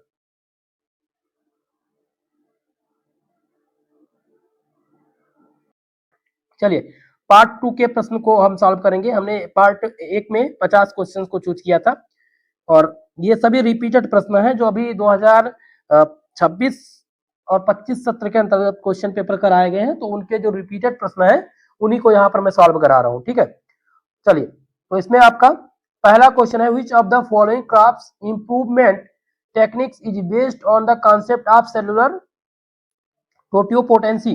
निम्नलिखित में से कौन सी फसल सुधार तकनीकी टोटियोपोटेंसी की अवधारणा पर आधारित है? तो दोस्तों आपको बताना है, जिसमें पहला दिया गया है हाइब्रिडाइजेशन, दूसरा है आपका टिश्यू कल्चर। तो बिल्कुल सही आंसर हो जाएगा ऑप्शन नंबर बी, ऊतक संवर्धन पर ये डिपेंड है, आंसर हो जाएगा इसमें ऑप्शन नंबर बी। अगला क्वेश्चन है प्रश्न नंबर 2, जिसमें who is known as the father of plant tissue culture? पादप ऊतक संवर्धन के जनक के रूप में किसको जाना जाता है? तो दोस्तों जाना जाता है किसको, याद रखेंगे किसको जाना जाता है? तो जी हैबरलैंड को जाना जाता है, किसके लिए? पादप ऊतक संवर्धन के जनक के रूप में। आंसर हो जाएगा ऑप्शन नंबर ए इस प्रश्न का सही उत्तर। नेक्स्ट क्वेश्चन प्रश्न नंबर 3, जिसमें प्योर लाइन इज एंड यानी शुद्ध दिया गया क्रम, तो इसमें हो जाएगा homozygous and homogeneous. Option number A इस प्रश्न का सही उत्तर हो जाएगा, ये फिल इन द ब्लैंक में भरा जाएगा। ठीक है, कई बार ये प्रश्न आए हुए हैं। तो pure line is homozygous and homogeneous. अगला क्वेश्चन है प्रश्न नंबर 4, जिसमें DNA synthesis take place during which phase of cell cycle? कोशिका चक्र के किस चरण के दौरान डीएनए का संश्लेषण होता है? तो डीएनए का जो संश्लेषण होता है वो किस फेज में होता है दोस्तों? वो होता है एस फेज में। किस फेज में होता है? एस फेज में डीएनए का संश्लेषण होता है। इसमें आंसर हो जाएगा ऑप्शन नंबर सी। प्रश्न नंबर 5, जिसमें the first artificial plant habit produced by, पहला कृत्रिम पादप संकर किसके द्वारा तैयार किया गया था? तो ये जो तैयार किया गया था वो थॉमस किसके द्वारा, माफ कीजिएगा, थॉमस फेयरचाइल्ड के द्वारा तैयार किया गया था। आंसर हो जाएगा इसमें ऑप्शन नंबर बी इस प्रश्न का राइट उत्तर। नेक्स्ट क्वेश्चन है प्रश्न नंबर 6, जिसमें प्रश्न पूछा गया है the membrane around the vacuole is known as, रिक्तिका के चारों ओर की झिल्ली को क्या कहा जाता है? तो इसके चारों ओर झिल्ली को क्या कहते हैं? इसको टीनोप्लास्ट कहते हैं। क्या कहते हैं? टीनोप्लास्ट। आंसर हो जाएगा ऑप्शन नंबर ए इस प्रश्न का राइट उत्तर। नेक्स्ट क्वेश्चन है प्रश्न number 7, lysosome are known as suicide bag because, lysosome को आत्मघाती की थैली क्यों कहा जाता है? इसका कारण क्या है? तो इसका कारण यह है कि इसके पास क्या होती है, इसके पास हाइड्रोलाइटिक गतिविधि होती है, जिसके कारण से आत्मघाती थैली कहा जाता है। आंसर हो जाएगा ऑप्शन नंबर सी इस प्रश्न का राइट उत्तर। प्रश्न नंबर 8 और 8वें प्रश्न में कि protein synthesis takes place in which cell organelle, protein संश्लेषण किस कोशिकांग में होता है? तो प्रोटीन का संश्लेषण जो होता है वो राइबोसोम में होता है। कहां पर होता है? राइबोसोम में होता है। आंसर हो जाएगा ऑप्शन नंबर 20 प्रश्न का राइट उत्तर। नेक्स्ट क्वेश्चन प्रश्न नंबर 9, जिसमें है INFLIB net centre is located in which city, ये कहां पर अवस्थित है? तो ये गांधीनगर में अवस्थित है, गुजरात के गांधीनगर में INFLIB नेट सेंटर लोकेटेड है। ठीक है, अगला क्वेश्चन है प्रश्न नंबर 10, जिसमें शोध गंगा इज रिपोस्टोरी ऑफ, क्या है? शोध गंगा किसका भंडार है? तो शोध गंगा भंडार है ई सोर्सेस का। ठीक है, ई सोर्सेस और ई थीसिस का ये भंडार है। आंसर हो जाएगा ऑप्शन नंबर ए इस प्रश्न का राइट उत्तर। नेक्स्ट क्वेश्चन है प्रश्न नंबर 11, जिसमें कल्याण सोना इज वैरायटी ऑफ, कल्याण सोना किसकी एक किस्म है? तो कल्याण सोना एक किस्म है किसकी? गेहूं की किस्म है। आंसर हो जाएगा इसमें option number B. Next question है प्रश्न number 12, the term of heterosis was coined by, तो हेटेरोसिस्ट का जो टर्म दिया गया था वो किसके द्वारा दिया गया था? तो शुल्क के द्वारा दिया गया था। किसके द्वारा? शुल्क के द्वारा। आंसर हो जाएगा ऑप्शन नंबर ए। नेक्स्ट क्वेश्चन है प्रश्न number 13, crossing over occur during which stage, crossing over किस अवस्था के दौरान होता है? तो मोस्ट इंपॉर्टेंट है, क्रॉसिंग ओवर की जो क्रिया होती है किसके दौरान होती है? तो ये फक्टीन के द्वारा होती है। किसमें? फक्टीन। आंसर हो जाएगा ऑप्शन नंबर सी सही उत्तर। अगला क्वेश्चन प्रश्न नंबर 14, जिसमें है कि who is considered the father of biostatics, biostatics का जनक किसे माना जाता है? तो बायोस्टैटिक का जो जनक माना जाता है वो फ्रांसिस गाल्टन को माना जाता है। किसको? फ्रांसिस गाल्टन इसमें सही उत्तर हो जाएगा। 14 नंबर में ऑप्शन ए सही उत्तर होगा। प्रश्न नंबर 15, जिसमें है कि the connecting link between meiosis first and meiosis second is, अर्धसूत्री विभाजन फर्स्ट और सेकंड के बीच जुड़ने वाली कड़ी जो है वो क्या है? तो इनके जो जुड़ने वाली कड़ी है इसको इंटरकाइनेज कहते हैं। क्या कहते हैं? इंटरकाइनेज। आंसर हो जाएगा ऑप्शन नंबर 20 प्रश्न का राइट उत्तर। नेक्स्ट क्वेश्चन है प्रश्न नंबर 16, जिसमें what is the full form of INC net, INC net का पूर्ण रूप क्या है? तो इसका जो पूर्ण रूप होता है वो होता है national information and communication network. Answer हो जाएगा ऑप्शन नंबर ए इस प्रश्न का राइट उत्तर। नेक्स्ट क्वेश्चन है प्रश्न number 17, which of the following is the feature of big data analysis, big data analytics की विशेषता क्या है? तो इसकी जो विशेषता है वो क्या है दोस्तों, ये सभी विशेषता है जिसमें scalability, open source, data recovery, ये सभी आ जाता है। नेक्स्ट क्वेश्चन देखते हैं, प्रश्न नंबर 18 जिसमें है विच industry use 3D printing for the customise medical implants. किस उद्योग ने रोगी विशिष्ट चिकित्सा प्रत्यारोपण के लिए 3D प्रिंटिंग का उपयोग किया था। तो 3D प्रिंटिंग का जो उपयोग किया था वो स्वास्थ्य की देखभाल के लिए किया था। ठीक है, आंसर हो जाएगा ऑप्शन नंबर 20 प्रश्न का सही उत्तर। नेक्स्ट क्वेश्चन है प्रश्न नंबर 19 जिसमें haploid plant can be obtained through which culture. अंकुरित पौधे किस संवर्धन के माध्यम से प्राप्त किए जा सकते हैं। तो ये जो प्राप्त किए जा सकते हैं किस विधि से, तो ये ध्यान रखेंगे, ये एंथर कल्चर के माध्यम से प्राप्त किए जा सकते हैं। आंसर हो जाएगा ऑप्शन नंबर 30 प्रश्न का राइट उत्तर। नेक्स्ट क्वेश्चन है प्रश्न नंबर 20 जिसमें है कि meristem culture is primarily use for. Meristem culture का मुख्य उपयोग किया जाता है, तो इसका जो मुख्य उपयोग किया जाता है ये वायरस मुक्त पौधों के लिए किया जाता है। आंसर हो जाएगा ऑप्शन नंबर 20 प्रश्न का राइट उत्तर। नेक्स्ट क्वेश्चन है प्रश्न नंबर 21 जिसमें the ability of callus cell to form a whole plant is known as. Callus कोशिका की संपूर्ण पौधे बनाने की क्षमता को क्या कहते हैं। तो इस क्षमता को क्या कहते हैं दोस्तों, इसको टोटियोपोटेंसी कहते हैं। क्या कहते हैं, टोटियोपोटेंसी। आंसर हो जाएगा ऑप्शन नंबर 30 प्रश्न का राइट उत्तर। नेक्स्ट क्वेश्चन प्रश्न नंबर 22 जिसमें है which of the following is the main route of any plant breeding programme. निम्नलिखित में से कौन सा पादप प्रजनन कार्यक्रम की मुख्य जड़ है। तो पादप प्रजनन कार्यक्रम की जो मुख्य जड़ है वो कौन सी है, तो मुख्य जड़ है जेनेटिक वेरिएबिलिटी, जिसे कहते हैं अनुवांशिक परिवर्तनशीलता। आंसर हो जाएगा ऑप्शन नंबर 20 प्रश्न का राइट उत्तर। नेक्स्ट क्वेश्चन है प्रश्न नंबर 23 जिसमें the term of heterosis was given by सुल इन व्हिच कॉन्टेक्स्ट। सुल ने हेटेरोसिस्ट शब्द किस संदर्भ में दिया था। तो ये दिया था किस संदर्भ में दोस्तों, ये हाइब्रिड विगर के केस में दिया था। 23 नंबर में ऑप्शन हो जाएगा ऑप्शन नंबर ए इस प्रश्न का राइट उत्तर। 24 नंबर क्वेश्चन है कि somatic hybridization is achieved through.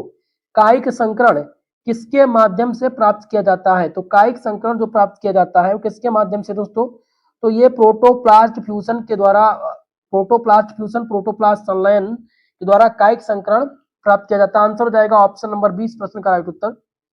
Next question है प्रश्न नंबर 25 जिसमें है कि bagging is in plant breeding is done to avoid. यानी कि पादप प्रजनन में वैगिंग किसके बचने के लिए किया जाता है। तो वैगिंग जो किया जाता है किसके बचने के लिए किया जाता है दोस्तों, तो ये किया जाता है अवांछित परागण के लिए। आंसर हो जाएगा option number C unwanted cross pollination. प्रश्न नंबर 26 जिसमें है कि which chemicals is used to include the polyploidy in plant. पौधों में पॉलीपोलाइडी प्रेरित करने के लिए किस रसायन का उपयोग किया जाता है। तो कोलिस्टीन का प्रयोग किया जाता है। आंसर हो जाएगा इसमें ऑप्शन नंबर 20 प्रश्न का राइट उत्तर। नेक्स्ट क्वेश्चन है प्रश्न नंबर 27, ध्यान दीजिएगा, जिसमें है कि who is known as the father of biostatistics. Biostatistics के जनक के रूप में किसको जाना जाता है। तो फ्रांसिस गाल्टन को बायोस्टेटिक्स के जनक के रूप में जाना जाता है। इसमें आंसर ए हो जाएगा राइट उत्तर आपका। नेक्स्ट क्वेश्चन है प्रश्न नंबर 28 जिसमें है कि when n is odd number the median is. जब n एक विषम संख्या है तो इसकी माध्यिका क्या होगी। तो इसकी जो माध्यिका होगी वो हो जाएगी both b and c middle value और n+1/2 इन द टर्म, ये दोनों होगा। आंसर डी इसमें राइट उत्तर है। नेक्स्ट क्वेश्चन प्रश्न नंबर 29 जिसमें translocation in plant was discovered by. पौधों में ट्रांसलोकेशन की खोज किसने की थी भाई साहब। तो ये खोज किसके द्वारा की गई थी, वो स्टर्न के द्वारा की गई थी। किसके द्वारा, स्टर्न के द्वारा। आंसर हो जाएगा इसमें ऑप्शन नंबर ए प्रश्न का राइट उत्तर। प्रश्न नंबर 30 जिसमें है the process of protein synthesis is also known as. Protein संश्लेषण की प्रक्रिया को और क्या कहा जाता है। तो इस प्रक्रिया को और क्या कहते हैं, इसको हम अनुवाद की प्रक्रिया कहते हैं, यानी कि क्या कहते हैं, ट्रांसलेशन। आंसर हो जाएगा ऑप्शन नंबर सी प्रश्न का राइट उत्तर। नेक्स्ट क्वेश्चन है प्रश्न नंबर 31 जिसमें a variable which has some change or probability of its occurrence is known as. एक वेरिएबल जिसके होने की कुछ संभावना होती है उसे क्या कहा जाता है। तो इसको क्या कहते हैं भैया, इसको रैंडम वेरिएबल बोलते हैं। क्या बोलते हैं, रैंडम वेरिएबल। आंसर हो जाएगा इसमें ऑप्शन नंबर सी आपका राइट उत्तर।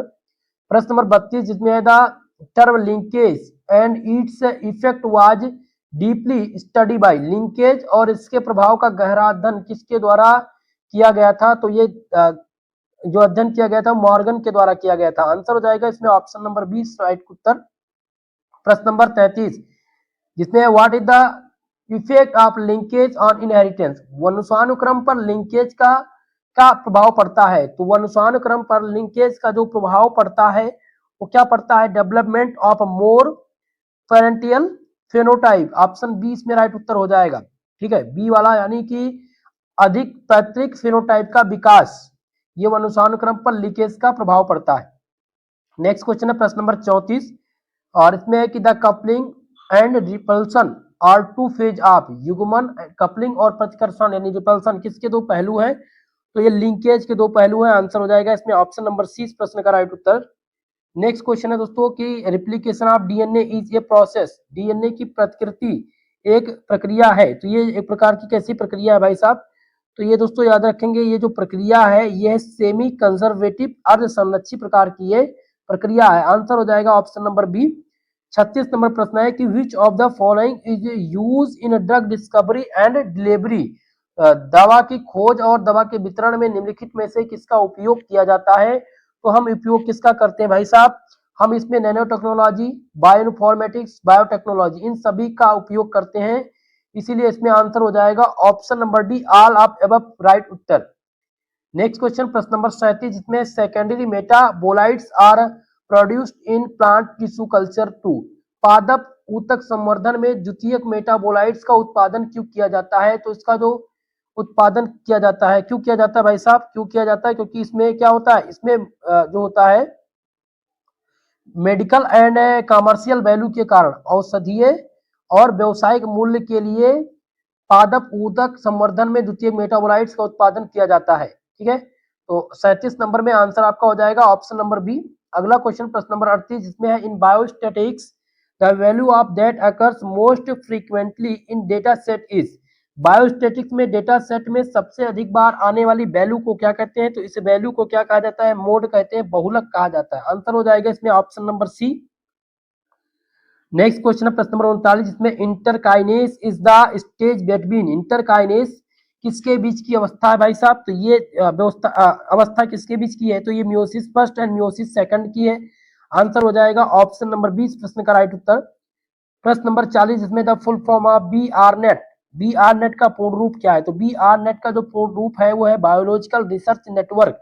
आंसर हो जाएगा ऑप्शन नंबर ए। क्वेश्चन नंबर फर्स्ट, जिसमें है अभ्यासता पौधों को मदद करती है। पहला ऑप्शन है तेजी से बढ़ने में, या शाकनाशियों के प्रतिरोध करने में, नए पर्यावरण के अनुकूल होने में, या फूल उत्पन्न करने में। तो यहाँ पर जो सही आंसर हो जाएगा ऑप्शन नंबर सी हो जाएगा, नए पर्यावरण के अनुकूल होने पर। देखिए, अनुकूलन एक प्रकार की प्रक्रिया है जिसमें पौधे के नए वातावरण यानी टेम्परेचर, लाइट आदि के अनुसार अपने आप को ढाल लेते हैं। ठीक है, तो ये आपका राइट आंसर हो जाएगा ऑप्शन नंबर यहाँ पर सी। देखिए, ऑप्शन दिया गया है ए, आ, बा, सा और दा के फॉर्म में। मैं इसको ए, बी, सी और डी के फॉर्म में बोलने का प्रयास करूंगा ताकि आप सबको समझने में आसानी रहे। ठीक है, दूसरा क्वेश्चन है दोस्तों, शुद्ध रेखा चयन, प्योर लाइन सिलेक्शन में पौधे होते हैं।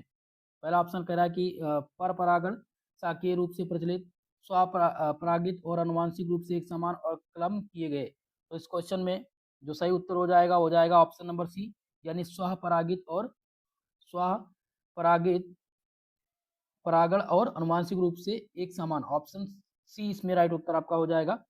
शुद्ध रेखा में सभी पौधे सेल्फ पॉलिनेशन होते हैं और उनकी जीन जो होती है वो सामान्य होती है। अगला क्वेश्चन है प्रश्न नंबर 3, तीसरा क्वेश्चन, जिसमें है कि क्लोनल चैन, क्लोनल सिलेक्शन लागू होता है। तो ये कहाँ पर लागू होता है, शाकीय रूप से प्रवाहित रूप में, शाकीय रूप से प्रवाहित रूप में लागू होता है। ऑप्शन बी इसमें राइट उत्तर हो जाएगा। क्लोनल चैन उन पौधों में होता है जो कटिंग, कंद आदि से उगाए जाते हैं। ठीक है, इस बात का ध्यान रखेंगे।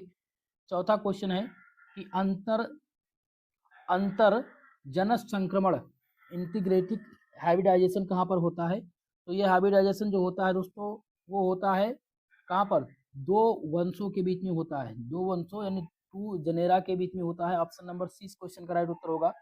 जब दो अलग अलग जीन के पौधों के बीच संकरण होता है तो उसे इंटीग्रेटिक कहते हैं। ओके, चलिए अगला क्वेश्चन है प्रश्न नंबर 5, जिसमें है अंतः प्रजातीय संकरण, इंटरसेप्टिक हाइब्रिडाइजेशन का उदाहरण है। तो इसका उदाहरण क्या है, ट्रिकल गेहूं इंटू राई। ठीक है, राई यहाँ पर होना चाहिए, यहाँ पर राई लिखा है, ट्रिटिकल गेहूं क्रॉस राई। देखिए, यहाँ पर बात ये बोली, देखिए जब क्या होता है, जब ट्रिकल दो अलग अलग स्पेसीज व्हाइट प्लस राई के मिलने से बनता है तो ये अंतर प्रजातीय संकरण कहलाता है, इसलिए आंसर हो जाएगा ऑप्शन नंबर बी। अगला क्वेश्चन है, ब्रिनेट संबंधित है। ब्रिनेट किससे संबंधित है? तो ब्रिनेट संबंधित है जैव प्रौद्योगिकी अनुसंधान नेटवर्क से। जैव प्रौद्योगिकी अनुसंधान नेटवर्क से संबंधित है ब्रिनेट। ब्रिनेट एक बायोटेक्नोलॉजी रिसर्च नेटवर्क है जो वैज्ञानिक अनुसंधान से जुड़ा हुआ है। क्लियर है? चलिए अगला क्वेश्चन, प्रश्न नंबर 7, जिसमें गूगल स्कॉलर एक स्रोत है। तो गूगल स्कॉलर किसका स्रोत है? शैक्षिक शोध पत्रों का। गूगल स्कॉलर शैक्षिक शोध पत्रों का एक स्कॉलर है। इसमें रिसर्च पेपर और जर्नल्स और थीसिस मिलते हैं, इसलिए आंसर हो जाएगा ऑप्शन नंबर बी। अगला क्वेश्चन है प्रश्न नंबर 8, जिसमें साइंस डायरेक्ट प्रदान करता है।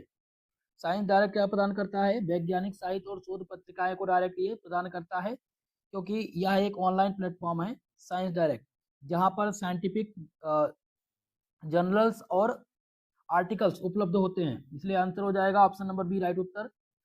प्रश्न नंबर 9, जिसमें है क्वेश्चन क्या पूछा गया है कि IoT प्लेटफॉर्म सहायता करते हैं। तो ये प्लेटफॉर्म कहाँ पर सहायता करते हैं आपको बताना है। तो ये सहायता करते हैं किसमें? ऐप विकसित करने और उपकरण प्रबंध में। ऐप विकसित करने और उपकरण प्रबंध में IoT प्लेटफॉर्म सहायता करते हैं। ऑप्शन नंबर 20 क्वेश्चन में राइट उत्तर आपका हो जाएगा। चलिए अगले क्वेश्चन की तरफ। नेक्स्ट क्वेश्चन इसमें क्या है? 10वां प्रश्न है, GUI का पूर्ण रूप पूछा गया है। क्या पूछा गया है? GUI का पूर्ण रूप। तो GUI का जो पूर्ण रूप है वो क्या है? Graphical user interface. Option number बा इस क्वेश्चन का राइट उत्तर हो जाएगा। GUI का मतलब होता है ग्राफिक्स के माध्यम से यूजर से इंटरकनेक्ट करना। ओके, ऑप्शन नंबर बी सही उत्तर है। 11 नंबर क्वेश्चन, जिसमें है कि नैनो कणों का संश्लेषण किया जा सकता है पौधों और सूक्ष्म जीवों द्वारा, केवल मशीनों के माध्यम से, केवल रासायनिक रूप से, केवल कारखानों में। तो आप ध्यान रखेंगे नैनो कणों का संश्लेषण जो किया जाता है वो पौधों और सूक्ष्म जीवों के द्वारा किया जाता है। किसके द्वारा? पौधों और सूक्ष्म जीवों के द्वारा। नैनो पार्टिकल का निर्माण बायोलॉजिकल मेथड से भी होता है, इस बात का भी विशेषकर आप सब ध्यान रखेंगे। अगला क्वेश्चन है प्रश्न नंबर 12, जिसमें है कि प्रोटीन फोल्डिंग है किसका एक उदाहरण है। तो प्रोटीन फोल्डिंग ये उदाहरण किसका है? नैनो स्केल आत्म संयोजन का। किसका उदाहरण है? नैनो स्केल आत्म संयोजन का ये उदाहरण है, इसलिए आंसर हो जाएगा option number C. Protein folding self assembly का एक उदाहरण है। ये सेल्फ असेंबली, अगर आपसे पूछा जाए कि what is self assembly in protein folding, तो protein folding is the self assembly on nano scale आत्म संयोजन। ओके, अगला क्वेश्चन प्रश्न नंबर 13 नंबर क्वेश्चन है, वायरस असेंबली को नैनो प्रौद्योगिकी में अध्ययन किया जाता है। क्वेश्चन को समझिएगा, वायरस असेंबली दिया गया है और पूछा गया कि वायरस असेंबली को नैनो प्रौद्योगिकी में अध्ययन किया जाता है रोगों का कारण जानने के लिए, नैनो स्ट्रक्चर के निर्माण में, या अपशिष्ट सामग्री में, या फिर इनमें से कोई नहीं। तो इनमें सही उत्तर आपका हो जाएगा ऑप्शन नंबर बी, नैनो संरचना के निर्माण में। नैनो, माफ कीजिएगा दोस्तों, 13 नंबर प्रश्न में जो सही उत्तर हो जाएगा उस ऑप्शन नंबर बा हो जाएगा, नैनो स्ट्रक्चर के निर्माण में इसकी सहायता की जाती है। यानी वायरस असेंबली को नैनो प्रौद्योगिकी में अध्ययन किया जाता है नैनो स्ट्रक्चर के निर्माण के लिए। ऑप्शन नंबर बी करेक्ट उत्तर है। 14 नंबर क्वेश्चन है कि जैविक नैनो सामग्री बायोलॉजिकल नैनो मटेरियल प्राप्त होता है। तो बायोलॉजिकल नैनो मटेरियल कहाँ से प्राप्त होता है? ये प्राप्त होता है जीवित जीवों से। कहाँ से प्राप्त होता है? जीवित जीवों से प्राप्त होता है। Biological nano material living organism से मिलते हैं। कहाँ से मिलते हैं? लिविंग ऑर्गेनिज्म से, इसलिए जीवित जीवाश्म इसमें सही उत्तर हो जाएगा। ऑप्शन सी इस क्वेश्चन का राइट उत्तर है। अगला क्वेश्चन है प्रश्न नंबर 15, जिसमें AI का अर्थ पूछा गया है। AI का अर्थ क्या है? कृत्रिम गर्भधान, कृत्रिम बुद्धिमत्ता, स्वचालित इमेजिंग या स्वचालित सिंचाई। तो AI का मतलब क्या है? Artificial intelligence. AI का मतलब फॉर्म है आर्टिफिशियल इंटेलिजेंस यानी कृत्रिम बुद्धिमत्ता। कृत्रिम बुद्धिमत्ता यानी ऑप्शन नंबर बी, 15 का ऑप्शन नंबर बी सही उत्तर होगा। 16 नंबर क्वेश्चन, जिसमें मशीन लर्निंग में शामिल है मैनुअल प्रोग्रामिंग, डेटा से सीखने वाला एल्गोरिथम, या फिर स्थिर डेटा, या केवल मानव हस्तक्षेप। तो दोस्तों याद रखेंगे, मशीन लर्निंग में शामिल क्या है? डेटा में सीखने वाला एल्गोरिथम। क्या शामिल है? मशीन से डेटा से सीखने वाला एल्गोरिथम। यहाँ पर आंसर हो जाएगा ऑप्शन नंबर बी करेक्ट उत्तर। चलिए अगला क्वेश्चन प्रश्न नंबर 17, जिसमें क्या पूछा गया है? जेनेटिक एल्गोरिथम प्रेरित होते हैं। जेनेटिक एल्गोरिदम प्रेरित होते हैं भौतिकी से, जीव विज्ञान और उत्क्रांति से, रसायन विज्ञान से या ज्योतिष से। तो इसमें सही उत्तर हो जाएगा ऑप्शन नंबर बी, जीव विज्ञान और उत्क्रांति से। ठीक है, ऑप्शन नंबर बी सही उत्तर है, यानी जेनेटिक एल्गोरिदम प्रेरित होते हैं जीव विज्ञान और उत्क्रांति से। क्वेश्चन नंबर 18 है कि प्रेडिक्टिव एनालिटिक्स का उपयोग किया जाता है। तो इसका उपयोग जो किया जाता है वो डेटा का उपयोग कर भविष्यवाणी करने के लिए, इसलिए आंसर हो जाएगा ऑप्शन नंबर सी इसमें राइट उत्तर। अगला क्वेश्चन प्रश्न नंबर 19, जिसमें पूछा गया है कि पादप विज्ञान में रोबोटिक्स का उपयोग किया जाता है हाथ से निराई के लिए, स्वचालित कटाई के लिए, प्रकाश संश्लेषण के लिए या फिर डेटा लेखन के लिए। तो इसमें सही उत्तर हो जाएगा ऑप्शन नंबर बी, यानी स्वचालित कटाई और निगरानी के लिए। पादप विज्ञान में रोबोटिक्स का उपयोग जो किया जाता है वो स्वचालित कटाई और निगरानी के लिए किया जाता है, इसलिए आंसर हो जाएगा option number B. 20 number question है आईओटी का अर्थ क्या है। इसका अर्थ क्या है, तो ये चीजों का इंटरनेट, इसका संबंध है चीजों के इंटरनेट से संबंधित है। आईओटी इंटरनेट ऑफ थिंकिंग से संबंधित है, इसलिए आंसर हो जाएगा option number B. 21 number question, जिसमें प्रश्न है कि प्रोकैरियोटिक कोशिकाओं में निम्नलिखित में से कौन सा अनुपस्थित है। तो प्रोकैरियोटिक कोशिकाओं में उपस्थित होता है प्लाज्मा मेम्ब्रेन उपस्थित होता है, राइबोसोम उपस्थित होता है, डीएनए भी होता है, इसमें नाभिक नहीं होता। ठीक है, न्यूक्लियस नहीं होता, नाभिक नहीं होता इसमें। तो यहाँ पर आपका सी करेक्ट उत्तर हो जाएगा। प्रोकैरियोटिक कोशिकाओं में निम्नलिखित में से अनुपस्थित नाभिक होता है, इसलिए आंसर सी लगाएंगे करेक्ट उत्तर। अगला क्वेश्चन प्रश्न नंबर 22, जिसमें पूछा गया है पैकेजिंग और स्त्राव के लिए कौन सा अंग जिम्मेदार है। पैकेजिंग और स्त्राव के लिए कौन सा जिम्मेदार है, तो गाल्जी उपकरण क्या जिम्मेदार है, गाल्जी उपकरण पैकेजिंग और स्त्राव के लिए जिम्मेदार है, इसलिए आंसर हो जाएगा option number C. 23 number question है लाइसोसोम में होते हैं, चलिए बताने का प्रयास कीजिएगा। लाइसोसोम में होते हैं श्वसन के लिए एंजाइम, पाचक एंजाइम, लिपिड्स या फिर डीएनए। तो लाइसोसोम में क्या होते हैं, पाचन एंजाइम होते हैं। कौन से एंजाइम होते हैं, पाचन एंजाइम, ऑप्शन नंबर बी इसमें करेक्ट उत्तर हो जाएगा। लाइसोसोम में क्या होते हैं, पाचन एंजाइम होते हैं। चलिए अगला क्वेश्चन लेते हैं प्रश्न नंबर 24। 24 नंबर क्वेश्चन है गुणसूत्र में द्वितीयक संकुचन किससे संबंधित है।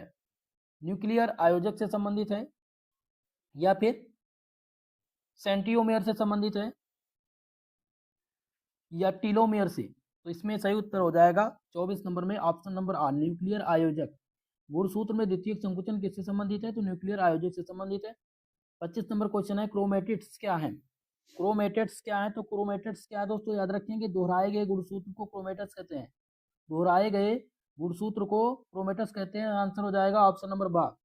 26 नंबर क्वेश्चन है पॉलीटीन गुणसूत्र कहाँ पर पाए जाते हैं।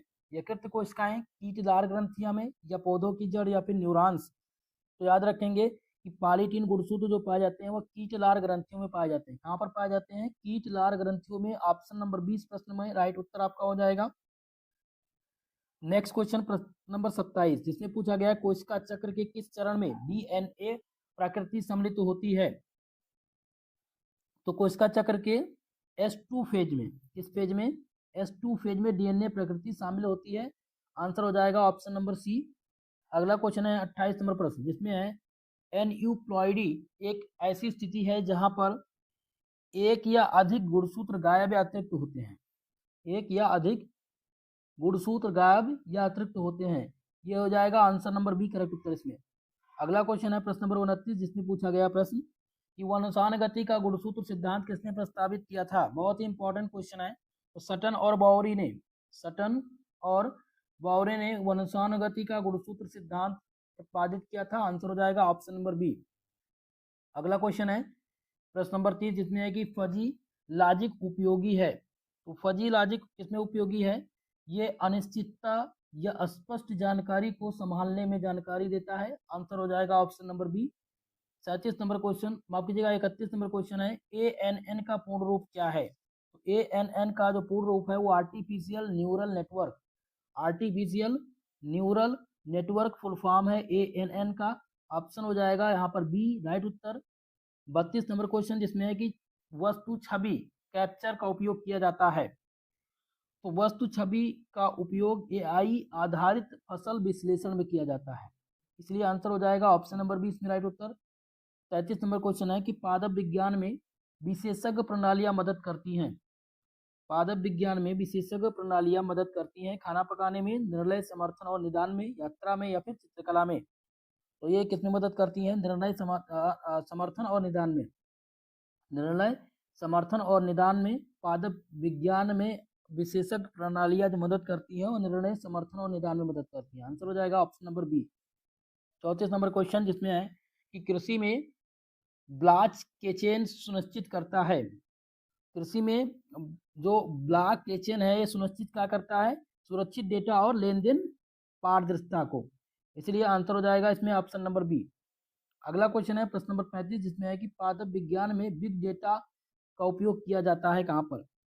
कृषि विज्ञान में जब बात करें तो पादप विज्ञान की बात हो रही हो या कृषि विज्ञान की बात हो रही हो तो इसमें बिग डेटा का उपयोग जो किया जाता है वो कृषि डेटा के बड़े सेट का विश्लेषण करने में किया जाता है। इसलिए हो जाएगा इसमें आंसर नंबर बी राइट उत्तर। अगला क्वेश्चन है दोस्तों, नेक्स्ट क्वेश्चन क्या दिया गया यहाँ पर? INFLIBNET ये क्या है? ये क्या दिया गया है? तो ये एक प्रकार का अनुसंधान पुस्तकालय नेटवर्क है। क्या है ये? अनुसंधान पुस्तकालय नेटवर्क। इसलिए ऑप्शन नंबर 20 में राइट उत्तर हो जाएगा। अगला क्वेश्चन है NIC नेट का उपयोग किया जाता है। तो NIC नेट का उपयोग अनुसंधान में नेटवर्क संचार के लिए किया जाता है। किसके लिए किया जाता है? अनुसंधान में नेटवर्क संचार के लिए। ऑप्शन नंबर 20 में राइट उत्तर हो जाएगा। दोनों क्वेश्चन बहुत ही इंपॉर्टेंट है, लगातार ये पूछे जा चुके हैं सभी यूनिवर्सिटी में। ठीक है, इस बात का विशेषकर आप सभी ध्यान रखेंगे। वीडियो को लाइक शेयर करते रहिए जितने भी छात्र छात्राएं हमारे साथ जुड़ चुके हों। अगला क्वेश्चन है क्रॉसिंग ओवर होती है। क्वेश्चन पूछा गया है क्रॉसिंग ओवर होती है। तो क्रॉसिंग ओवर जो होती है वो म्यूसिस के प्रोसेस फर्स्ट के चरण में होती है। आंसर हो जाएगा ऑप्शन नंबर ए इसमें राइट उत्तर। 39 नंबर क्वेश्चन जिसमें प्रश्न है कि पौधों में लिंग निर्धारण हो सकता है, जीनिक, गुणसूत्रीय, पर्यावरणीय या सभी। तो यहाँ पर ध्यान रखेंगे कि पौधों में लिंग निर्धारण हो सकता है तो यहाँ ये सभी में हो सकता है, यानी जीनिक, गुणसूत्रीय और पर्यावरण इन सब में हो सकता है। 40 नंबर क्वेश्चन है ड्रोसोफिला पर मॉर्गन के कार्य ने सिद्ध किया। क्या है क्वेश्चन? ड्रोसोफिला पर मॉर्गन के कार्य ने सिद्ध किया था। तो इसके कार्य ने क्या सिद्ध किया है ये आपको यहाँ पर बताना है। जिसमें पहला ऑप्शन दिया गया जीन DNA पर स्थित होते हैं। बी है आपका ऑप्शन जिसमें जीन गुणसूत्रों पर स्थित होते हैं। ऑप्शन सी है उत्परिवर्तन प्राकृतिक रूप से होते हैं। और ऑप्शन नंबर ड जीनों की प्रतिलिपियां बनती है। देखिए इस क्वेश्चन का आंसर 40 नंबर क्वेश्चन का आंसर आप सबके द्वारा दिया जाना है और आप सब कमेंट बॉक्स में कमेंट करके जरूर बताइएगा। डेली आपको 2 क्वेश्चन में प्रैक्टिस के लिए दूंगा जो आप खुद से ढूंढ कर बताएंगे या खुद से अगर आपको जानकारी है तो मैं कमेंट बॉक्स में इसका एग्जैक्ट आंसर देने का प्रयास करूंगा। ठीक है दोस्तों, चलिए अगला क्वेश्चन है प्रश्न नंबर 41 जिसमें है कि पौध परिवर्तन प्लांट इंट्रोडक्शन में शामिल होता है। नई प्रजातियों के निर्माण, पौधों को एक क्षेत्र से दूसरे क्षेत्र में स्थानांतरित करना, खरपतवार को हटाना या कलम लगाना। चलिए बताने का प्रयास कीजिएगा। तो इसमें आपका जो सही उत्तर हो जाएगा ऑप्शन नंबर बी, यानी कि पौधों को एक क्षेत्र से दूसरे क्षेत्र में स्थानांतरित करना, यही इसका एग्जैक्ट आंसर होगा। प्रश्न नंबर 42 जिसमें भारत में पौध परिवर्तन की मुख्य एजेंसी कौन सी है? पहला ऑप्शन है इसमें है ICAR, बी ऑप्शन है CSIR, ऑप्शन नंबर सी जिसमें दिया गया NBPGR और डी ऑप्शन है NRDO। तो इसमें आपका जो सही उत्तर हो जाएगा NBPGR। भारत में पौध परिवर्तन की जो मुख्य एजेंसी है वो है NBPGR। ऑप्शन नंबर सी इस क्वेश्चन में राइट उत्तर है। 43 नंबर क्वेश्चन जिसमें पूछा गया कि कृषि में IoT अनुप्रयोगों में शामिल है। तो ये जो IoT है ये किसमें शामिल है? फसल की निगरानी में या खिलौना निर्माण में, खाना पकाना या प्रिंटिंग। तो खिलौना निर्माण में इसका उपयोग होता नहीं है, प्रिंटिंग में आता नहीं है, खाना पकाना इसका कोई काम नहीं है। फसल निगरानी में कृषि में IoT अनुप्रयोगों में शामिल है फसल निगरानी। ऑप्शन नंबर ए इस प्रश्न का सही उत्तर हो जाएगा। प्रश्न नंबर 44 जिसमें ICT के माध्यम से मौसम पुनर्अनुमान आवश्यक है शिक्षा के लिए, फसल नियोजक और रोग पुनर्अनुमान के लिए, खाद्य पैकेजिंग के लिए या फिर औद्योगिक प्रदूषण के लिए। तो इसमें सही उत्तर हो जाएगा आपका ऑप्शन नंबर बी, यानी कि ICT के माध्यम से मौसम पुनर्अनुमान आवश्यक इसलिए है क्योंकि फसल नियोजन और रोग पुनर्निर्माण के लिए अच्छा से जाना जा सके। ऑप्शन नंबर 20 में राइट उत्तर हो जाएगा। 45 नंबर क्वेश्चन है, बागवानी में आईसीटी मदद करता है इसमें ईंट के निर्माण में, कीट पहचान और उत्पादन सुधार में, धातु पुनर्प्राप्ति में या फिर अग्नि अलार्म में। तो बागवानी में आईसीटी जो मदद करता है वो कीट पहचान और उत्पादन सुधार में मदद करता है, इसलिए आंसर हो जाएगा ऑप्शन नंबर 20 मेरा राइट उत्तर। क्वेश्चन नंबर 46 ध्यान दीजिएगा, 46 नंबर क्वेश्चन है, इसमें है कि कृषि में एंड्रॉइड आईओटी एप्स का उपयोग किया जाता है ऑनलाइन खरीदारी के लिए, खेत की निगरानी और सिंचाई नियंत्रण के लिए, गेम खेलने के लिए या फिल्म देखने के लिए। तो गेम खेलना और फिल्म देखना इसमें शामिल नहीं है, ऑनलाइन खरीदारी से संबंधित नहीं है। खेत इसमें हो जाएगा खेत निगरानी और सिंचाई नियंत्रण के लिए कृषि में एंड्रॉइड आईओटी एप्स का उपयोग किया जाता है, इसलिए हो जाएगा आंसर नंबर 20 में राइट उत्तर। तीनों क्वेश्चन बहुत ही महत्वपूर्ण है, आप स्क्रीनशॉट ले सकते हैं क्योंकि ये क्वेश्चन बार बार एग्जाम में रिपीटेड है, पूछे जाते रहते हैं। क्लियर है, चलिए आगे बढ़ते हैं प्रश्न नंबर 47 की तरफ। 47 नंबर क्वेश्चन है कि पादप कोशिका भित्ति का मुख्य कार्य क्या है। पहला ऑप्शन ए जिसमें प्रकाश का संश्लेषित करना, ऑप्शन बी जिसमें है संरचनात्मक समर्थन प्राप्त करना, ऑप्शन नंबर सी जिसमें कोशिका विभाजन नियंत्रित करना और डी ऑप्शन है प्रोटीन का संश्लेषण करना। तो पादप कोशिका भित्ति का जो मुख्य कार्य है वो है दोस्तों संरचनात्मक समर्थन, माफ कीजिएगा, संरचनात्मक समर्थन प्रदान करना। ओके, 48 नंबर क्वेश्चन है माइटोकॉन्ड्रिया का कार्य क्या है। बहुत ही आसान और अच्छा प्रश्न है कि माइटोकॉन्ड्रिया का कार्य क्या है। तो एटीपी उत्पादन करना माइटोकॉन्ड्रिया का कार्य है, इसलिए आंसर हो जाएगा इसमें option number C. Next question है प्रश्न नंबर 49 जिसमें क्वेश्चन पूछा गया है कि कोशिका में पदार्थों में प्रवेश और निकास को नियंत्रण करने वाली संरचना कौन सी है। नाभिक, गाल्जी उपकरण, प्लाज्मा मेम्ब्रेन या फिर राइबोसोम। चलिए बताने का प्रयास कीजिएगा। तो इस क्वेश्चन में राइट उत्तर हो जाएगा आपका ऑप्शन नंबर सी यानी प्लाज्मा झिल्ली। कोशिका में पदार्थ में प्रवेश और निकास को नियंत्रण करने वाली संरचना जो है उसको प्लाज्मा झिल्ली कहते हैं। अगला क्वेश्चन है प्रश्न नंबर 50 जिसमें क्वेश्चन है कि खुरदरे एंडोप्लाज्मिक रेटिकुलम को खुरदुरा इसलिए कहा जाता है क्योंकि इसमें एंजाइम्स होते हैं इसलिए, या इसमें राइबोसोम होते हैं इसलिए, या इसकी चिकनी सतह नहीं होती है, या इसमें लिपिड होते हैं।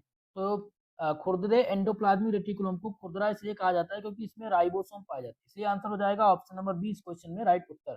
ठीक है दोस्तों, आज की इस क्लास में हमने 50 क्वेश्चंस आप सबको सॉल्व करा दिए हैं। नेक्स्ट मॉडल पेपर जो आएगा वो लगभग 200 MCQ क्वेश्चन का होगा। ठीक है, जो हम कल की क्लास में लेकर के आएंगे, डिस्कस करेंगे।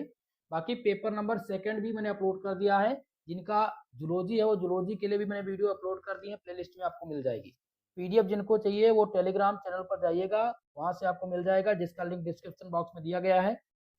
और आप सबसे निवेदन यह है कि वीडियो को लाइक शेयर कर दीजिए, जितने भी साथी आपके साथ जुड़ चुके हों आप उनमें वीडियो को भी शेयर कर दीजिएगा, और चैनल पर नए चैनल को सब्सक्राइब कर लीजिएगा दोस्तों। और एक इम्पॉर्टेंट चीज, अपना राय कमेंट बॉक्स में जरूर दीजिए, और क्वेश्चन जो मैंने 40 नंबर दिया था उसका आंसर भी आप सबको करना है, इस बात का विशेष का ध्यान रखेंगे। सभी बच्चे जितने भी स्टूडेंट देख रहे हैं सभी कमेंट करके जरूर बताया करें। ठीक है, उसका आंसर क्या होगा क्योंकि मैं पिन कर दूंगा जिसका एग्जैक्ट आंसर होगा। ठीक है, कमेंट में। तो दोस्तों आज के लिए बस इतना ही, मिलते हैं नेक्स्ट वीडियो में, तब तक के लिए जय हिंद जय भारत।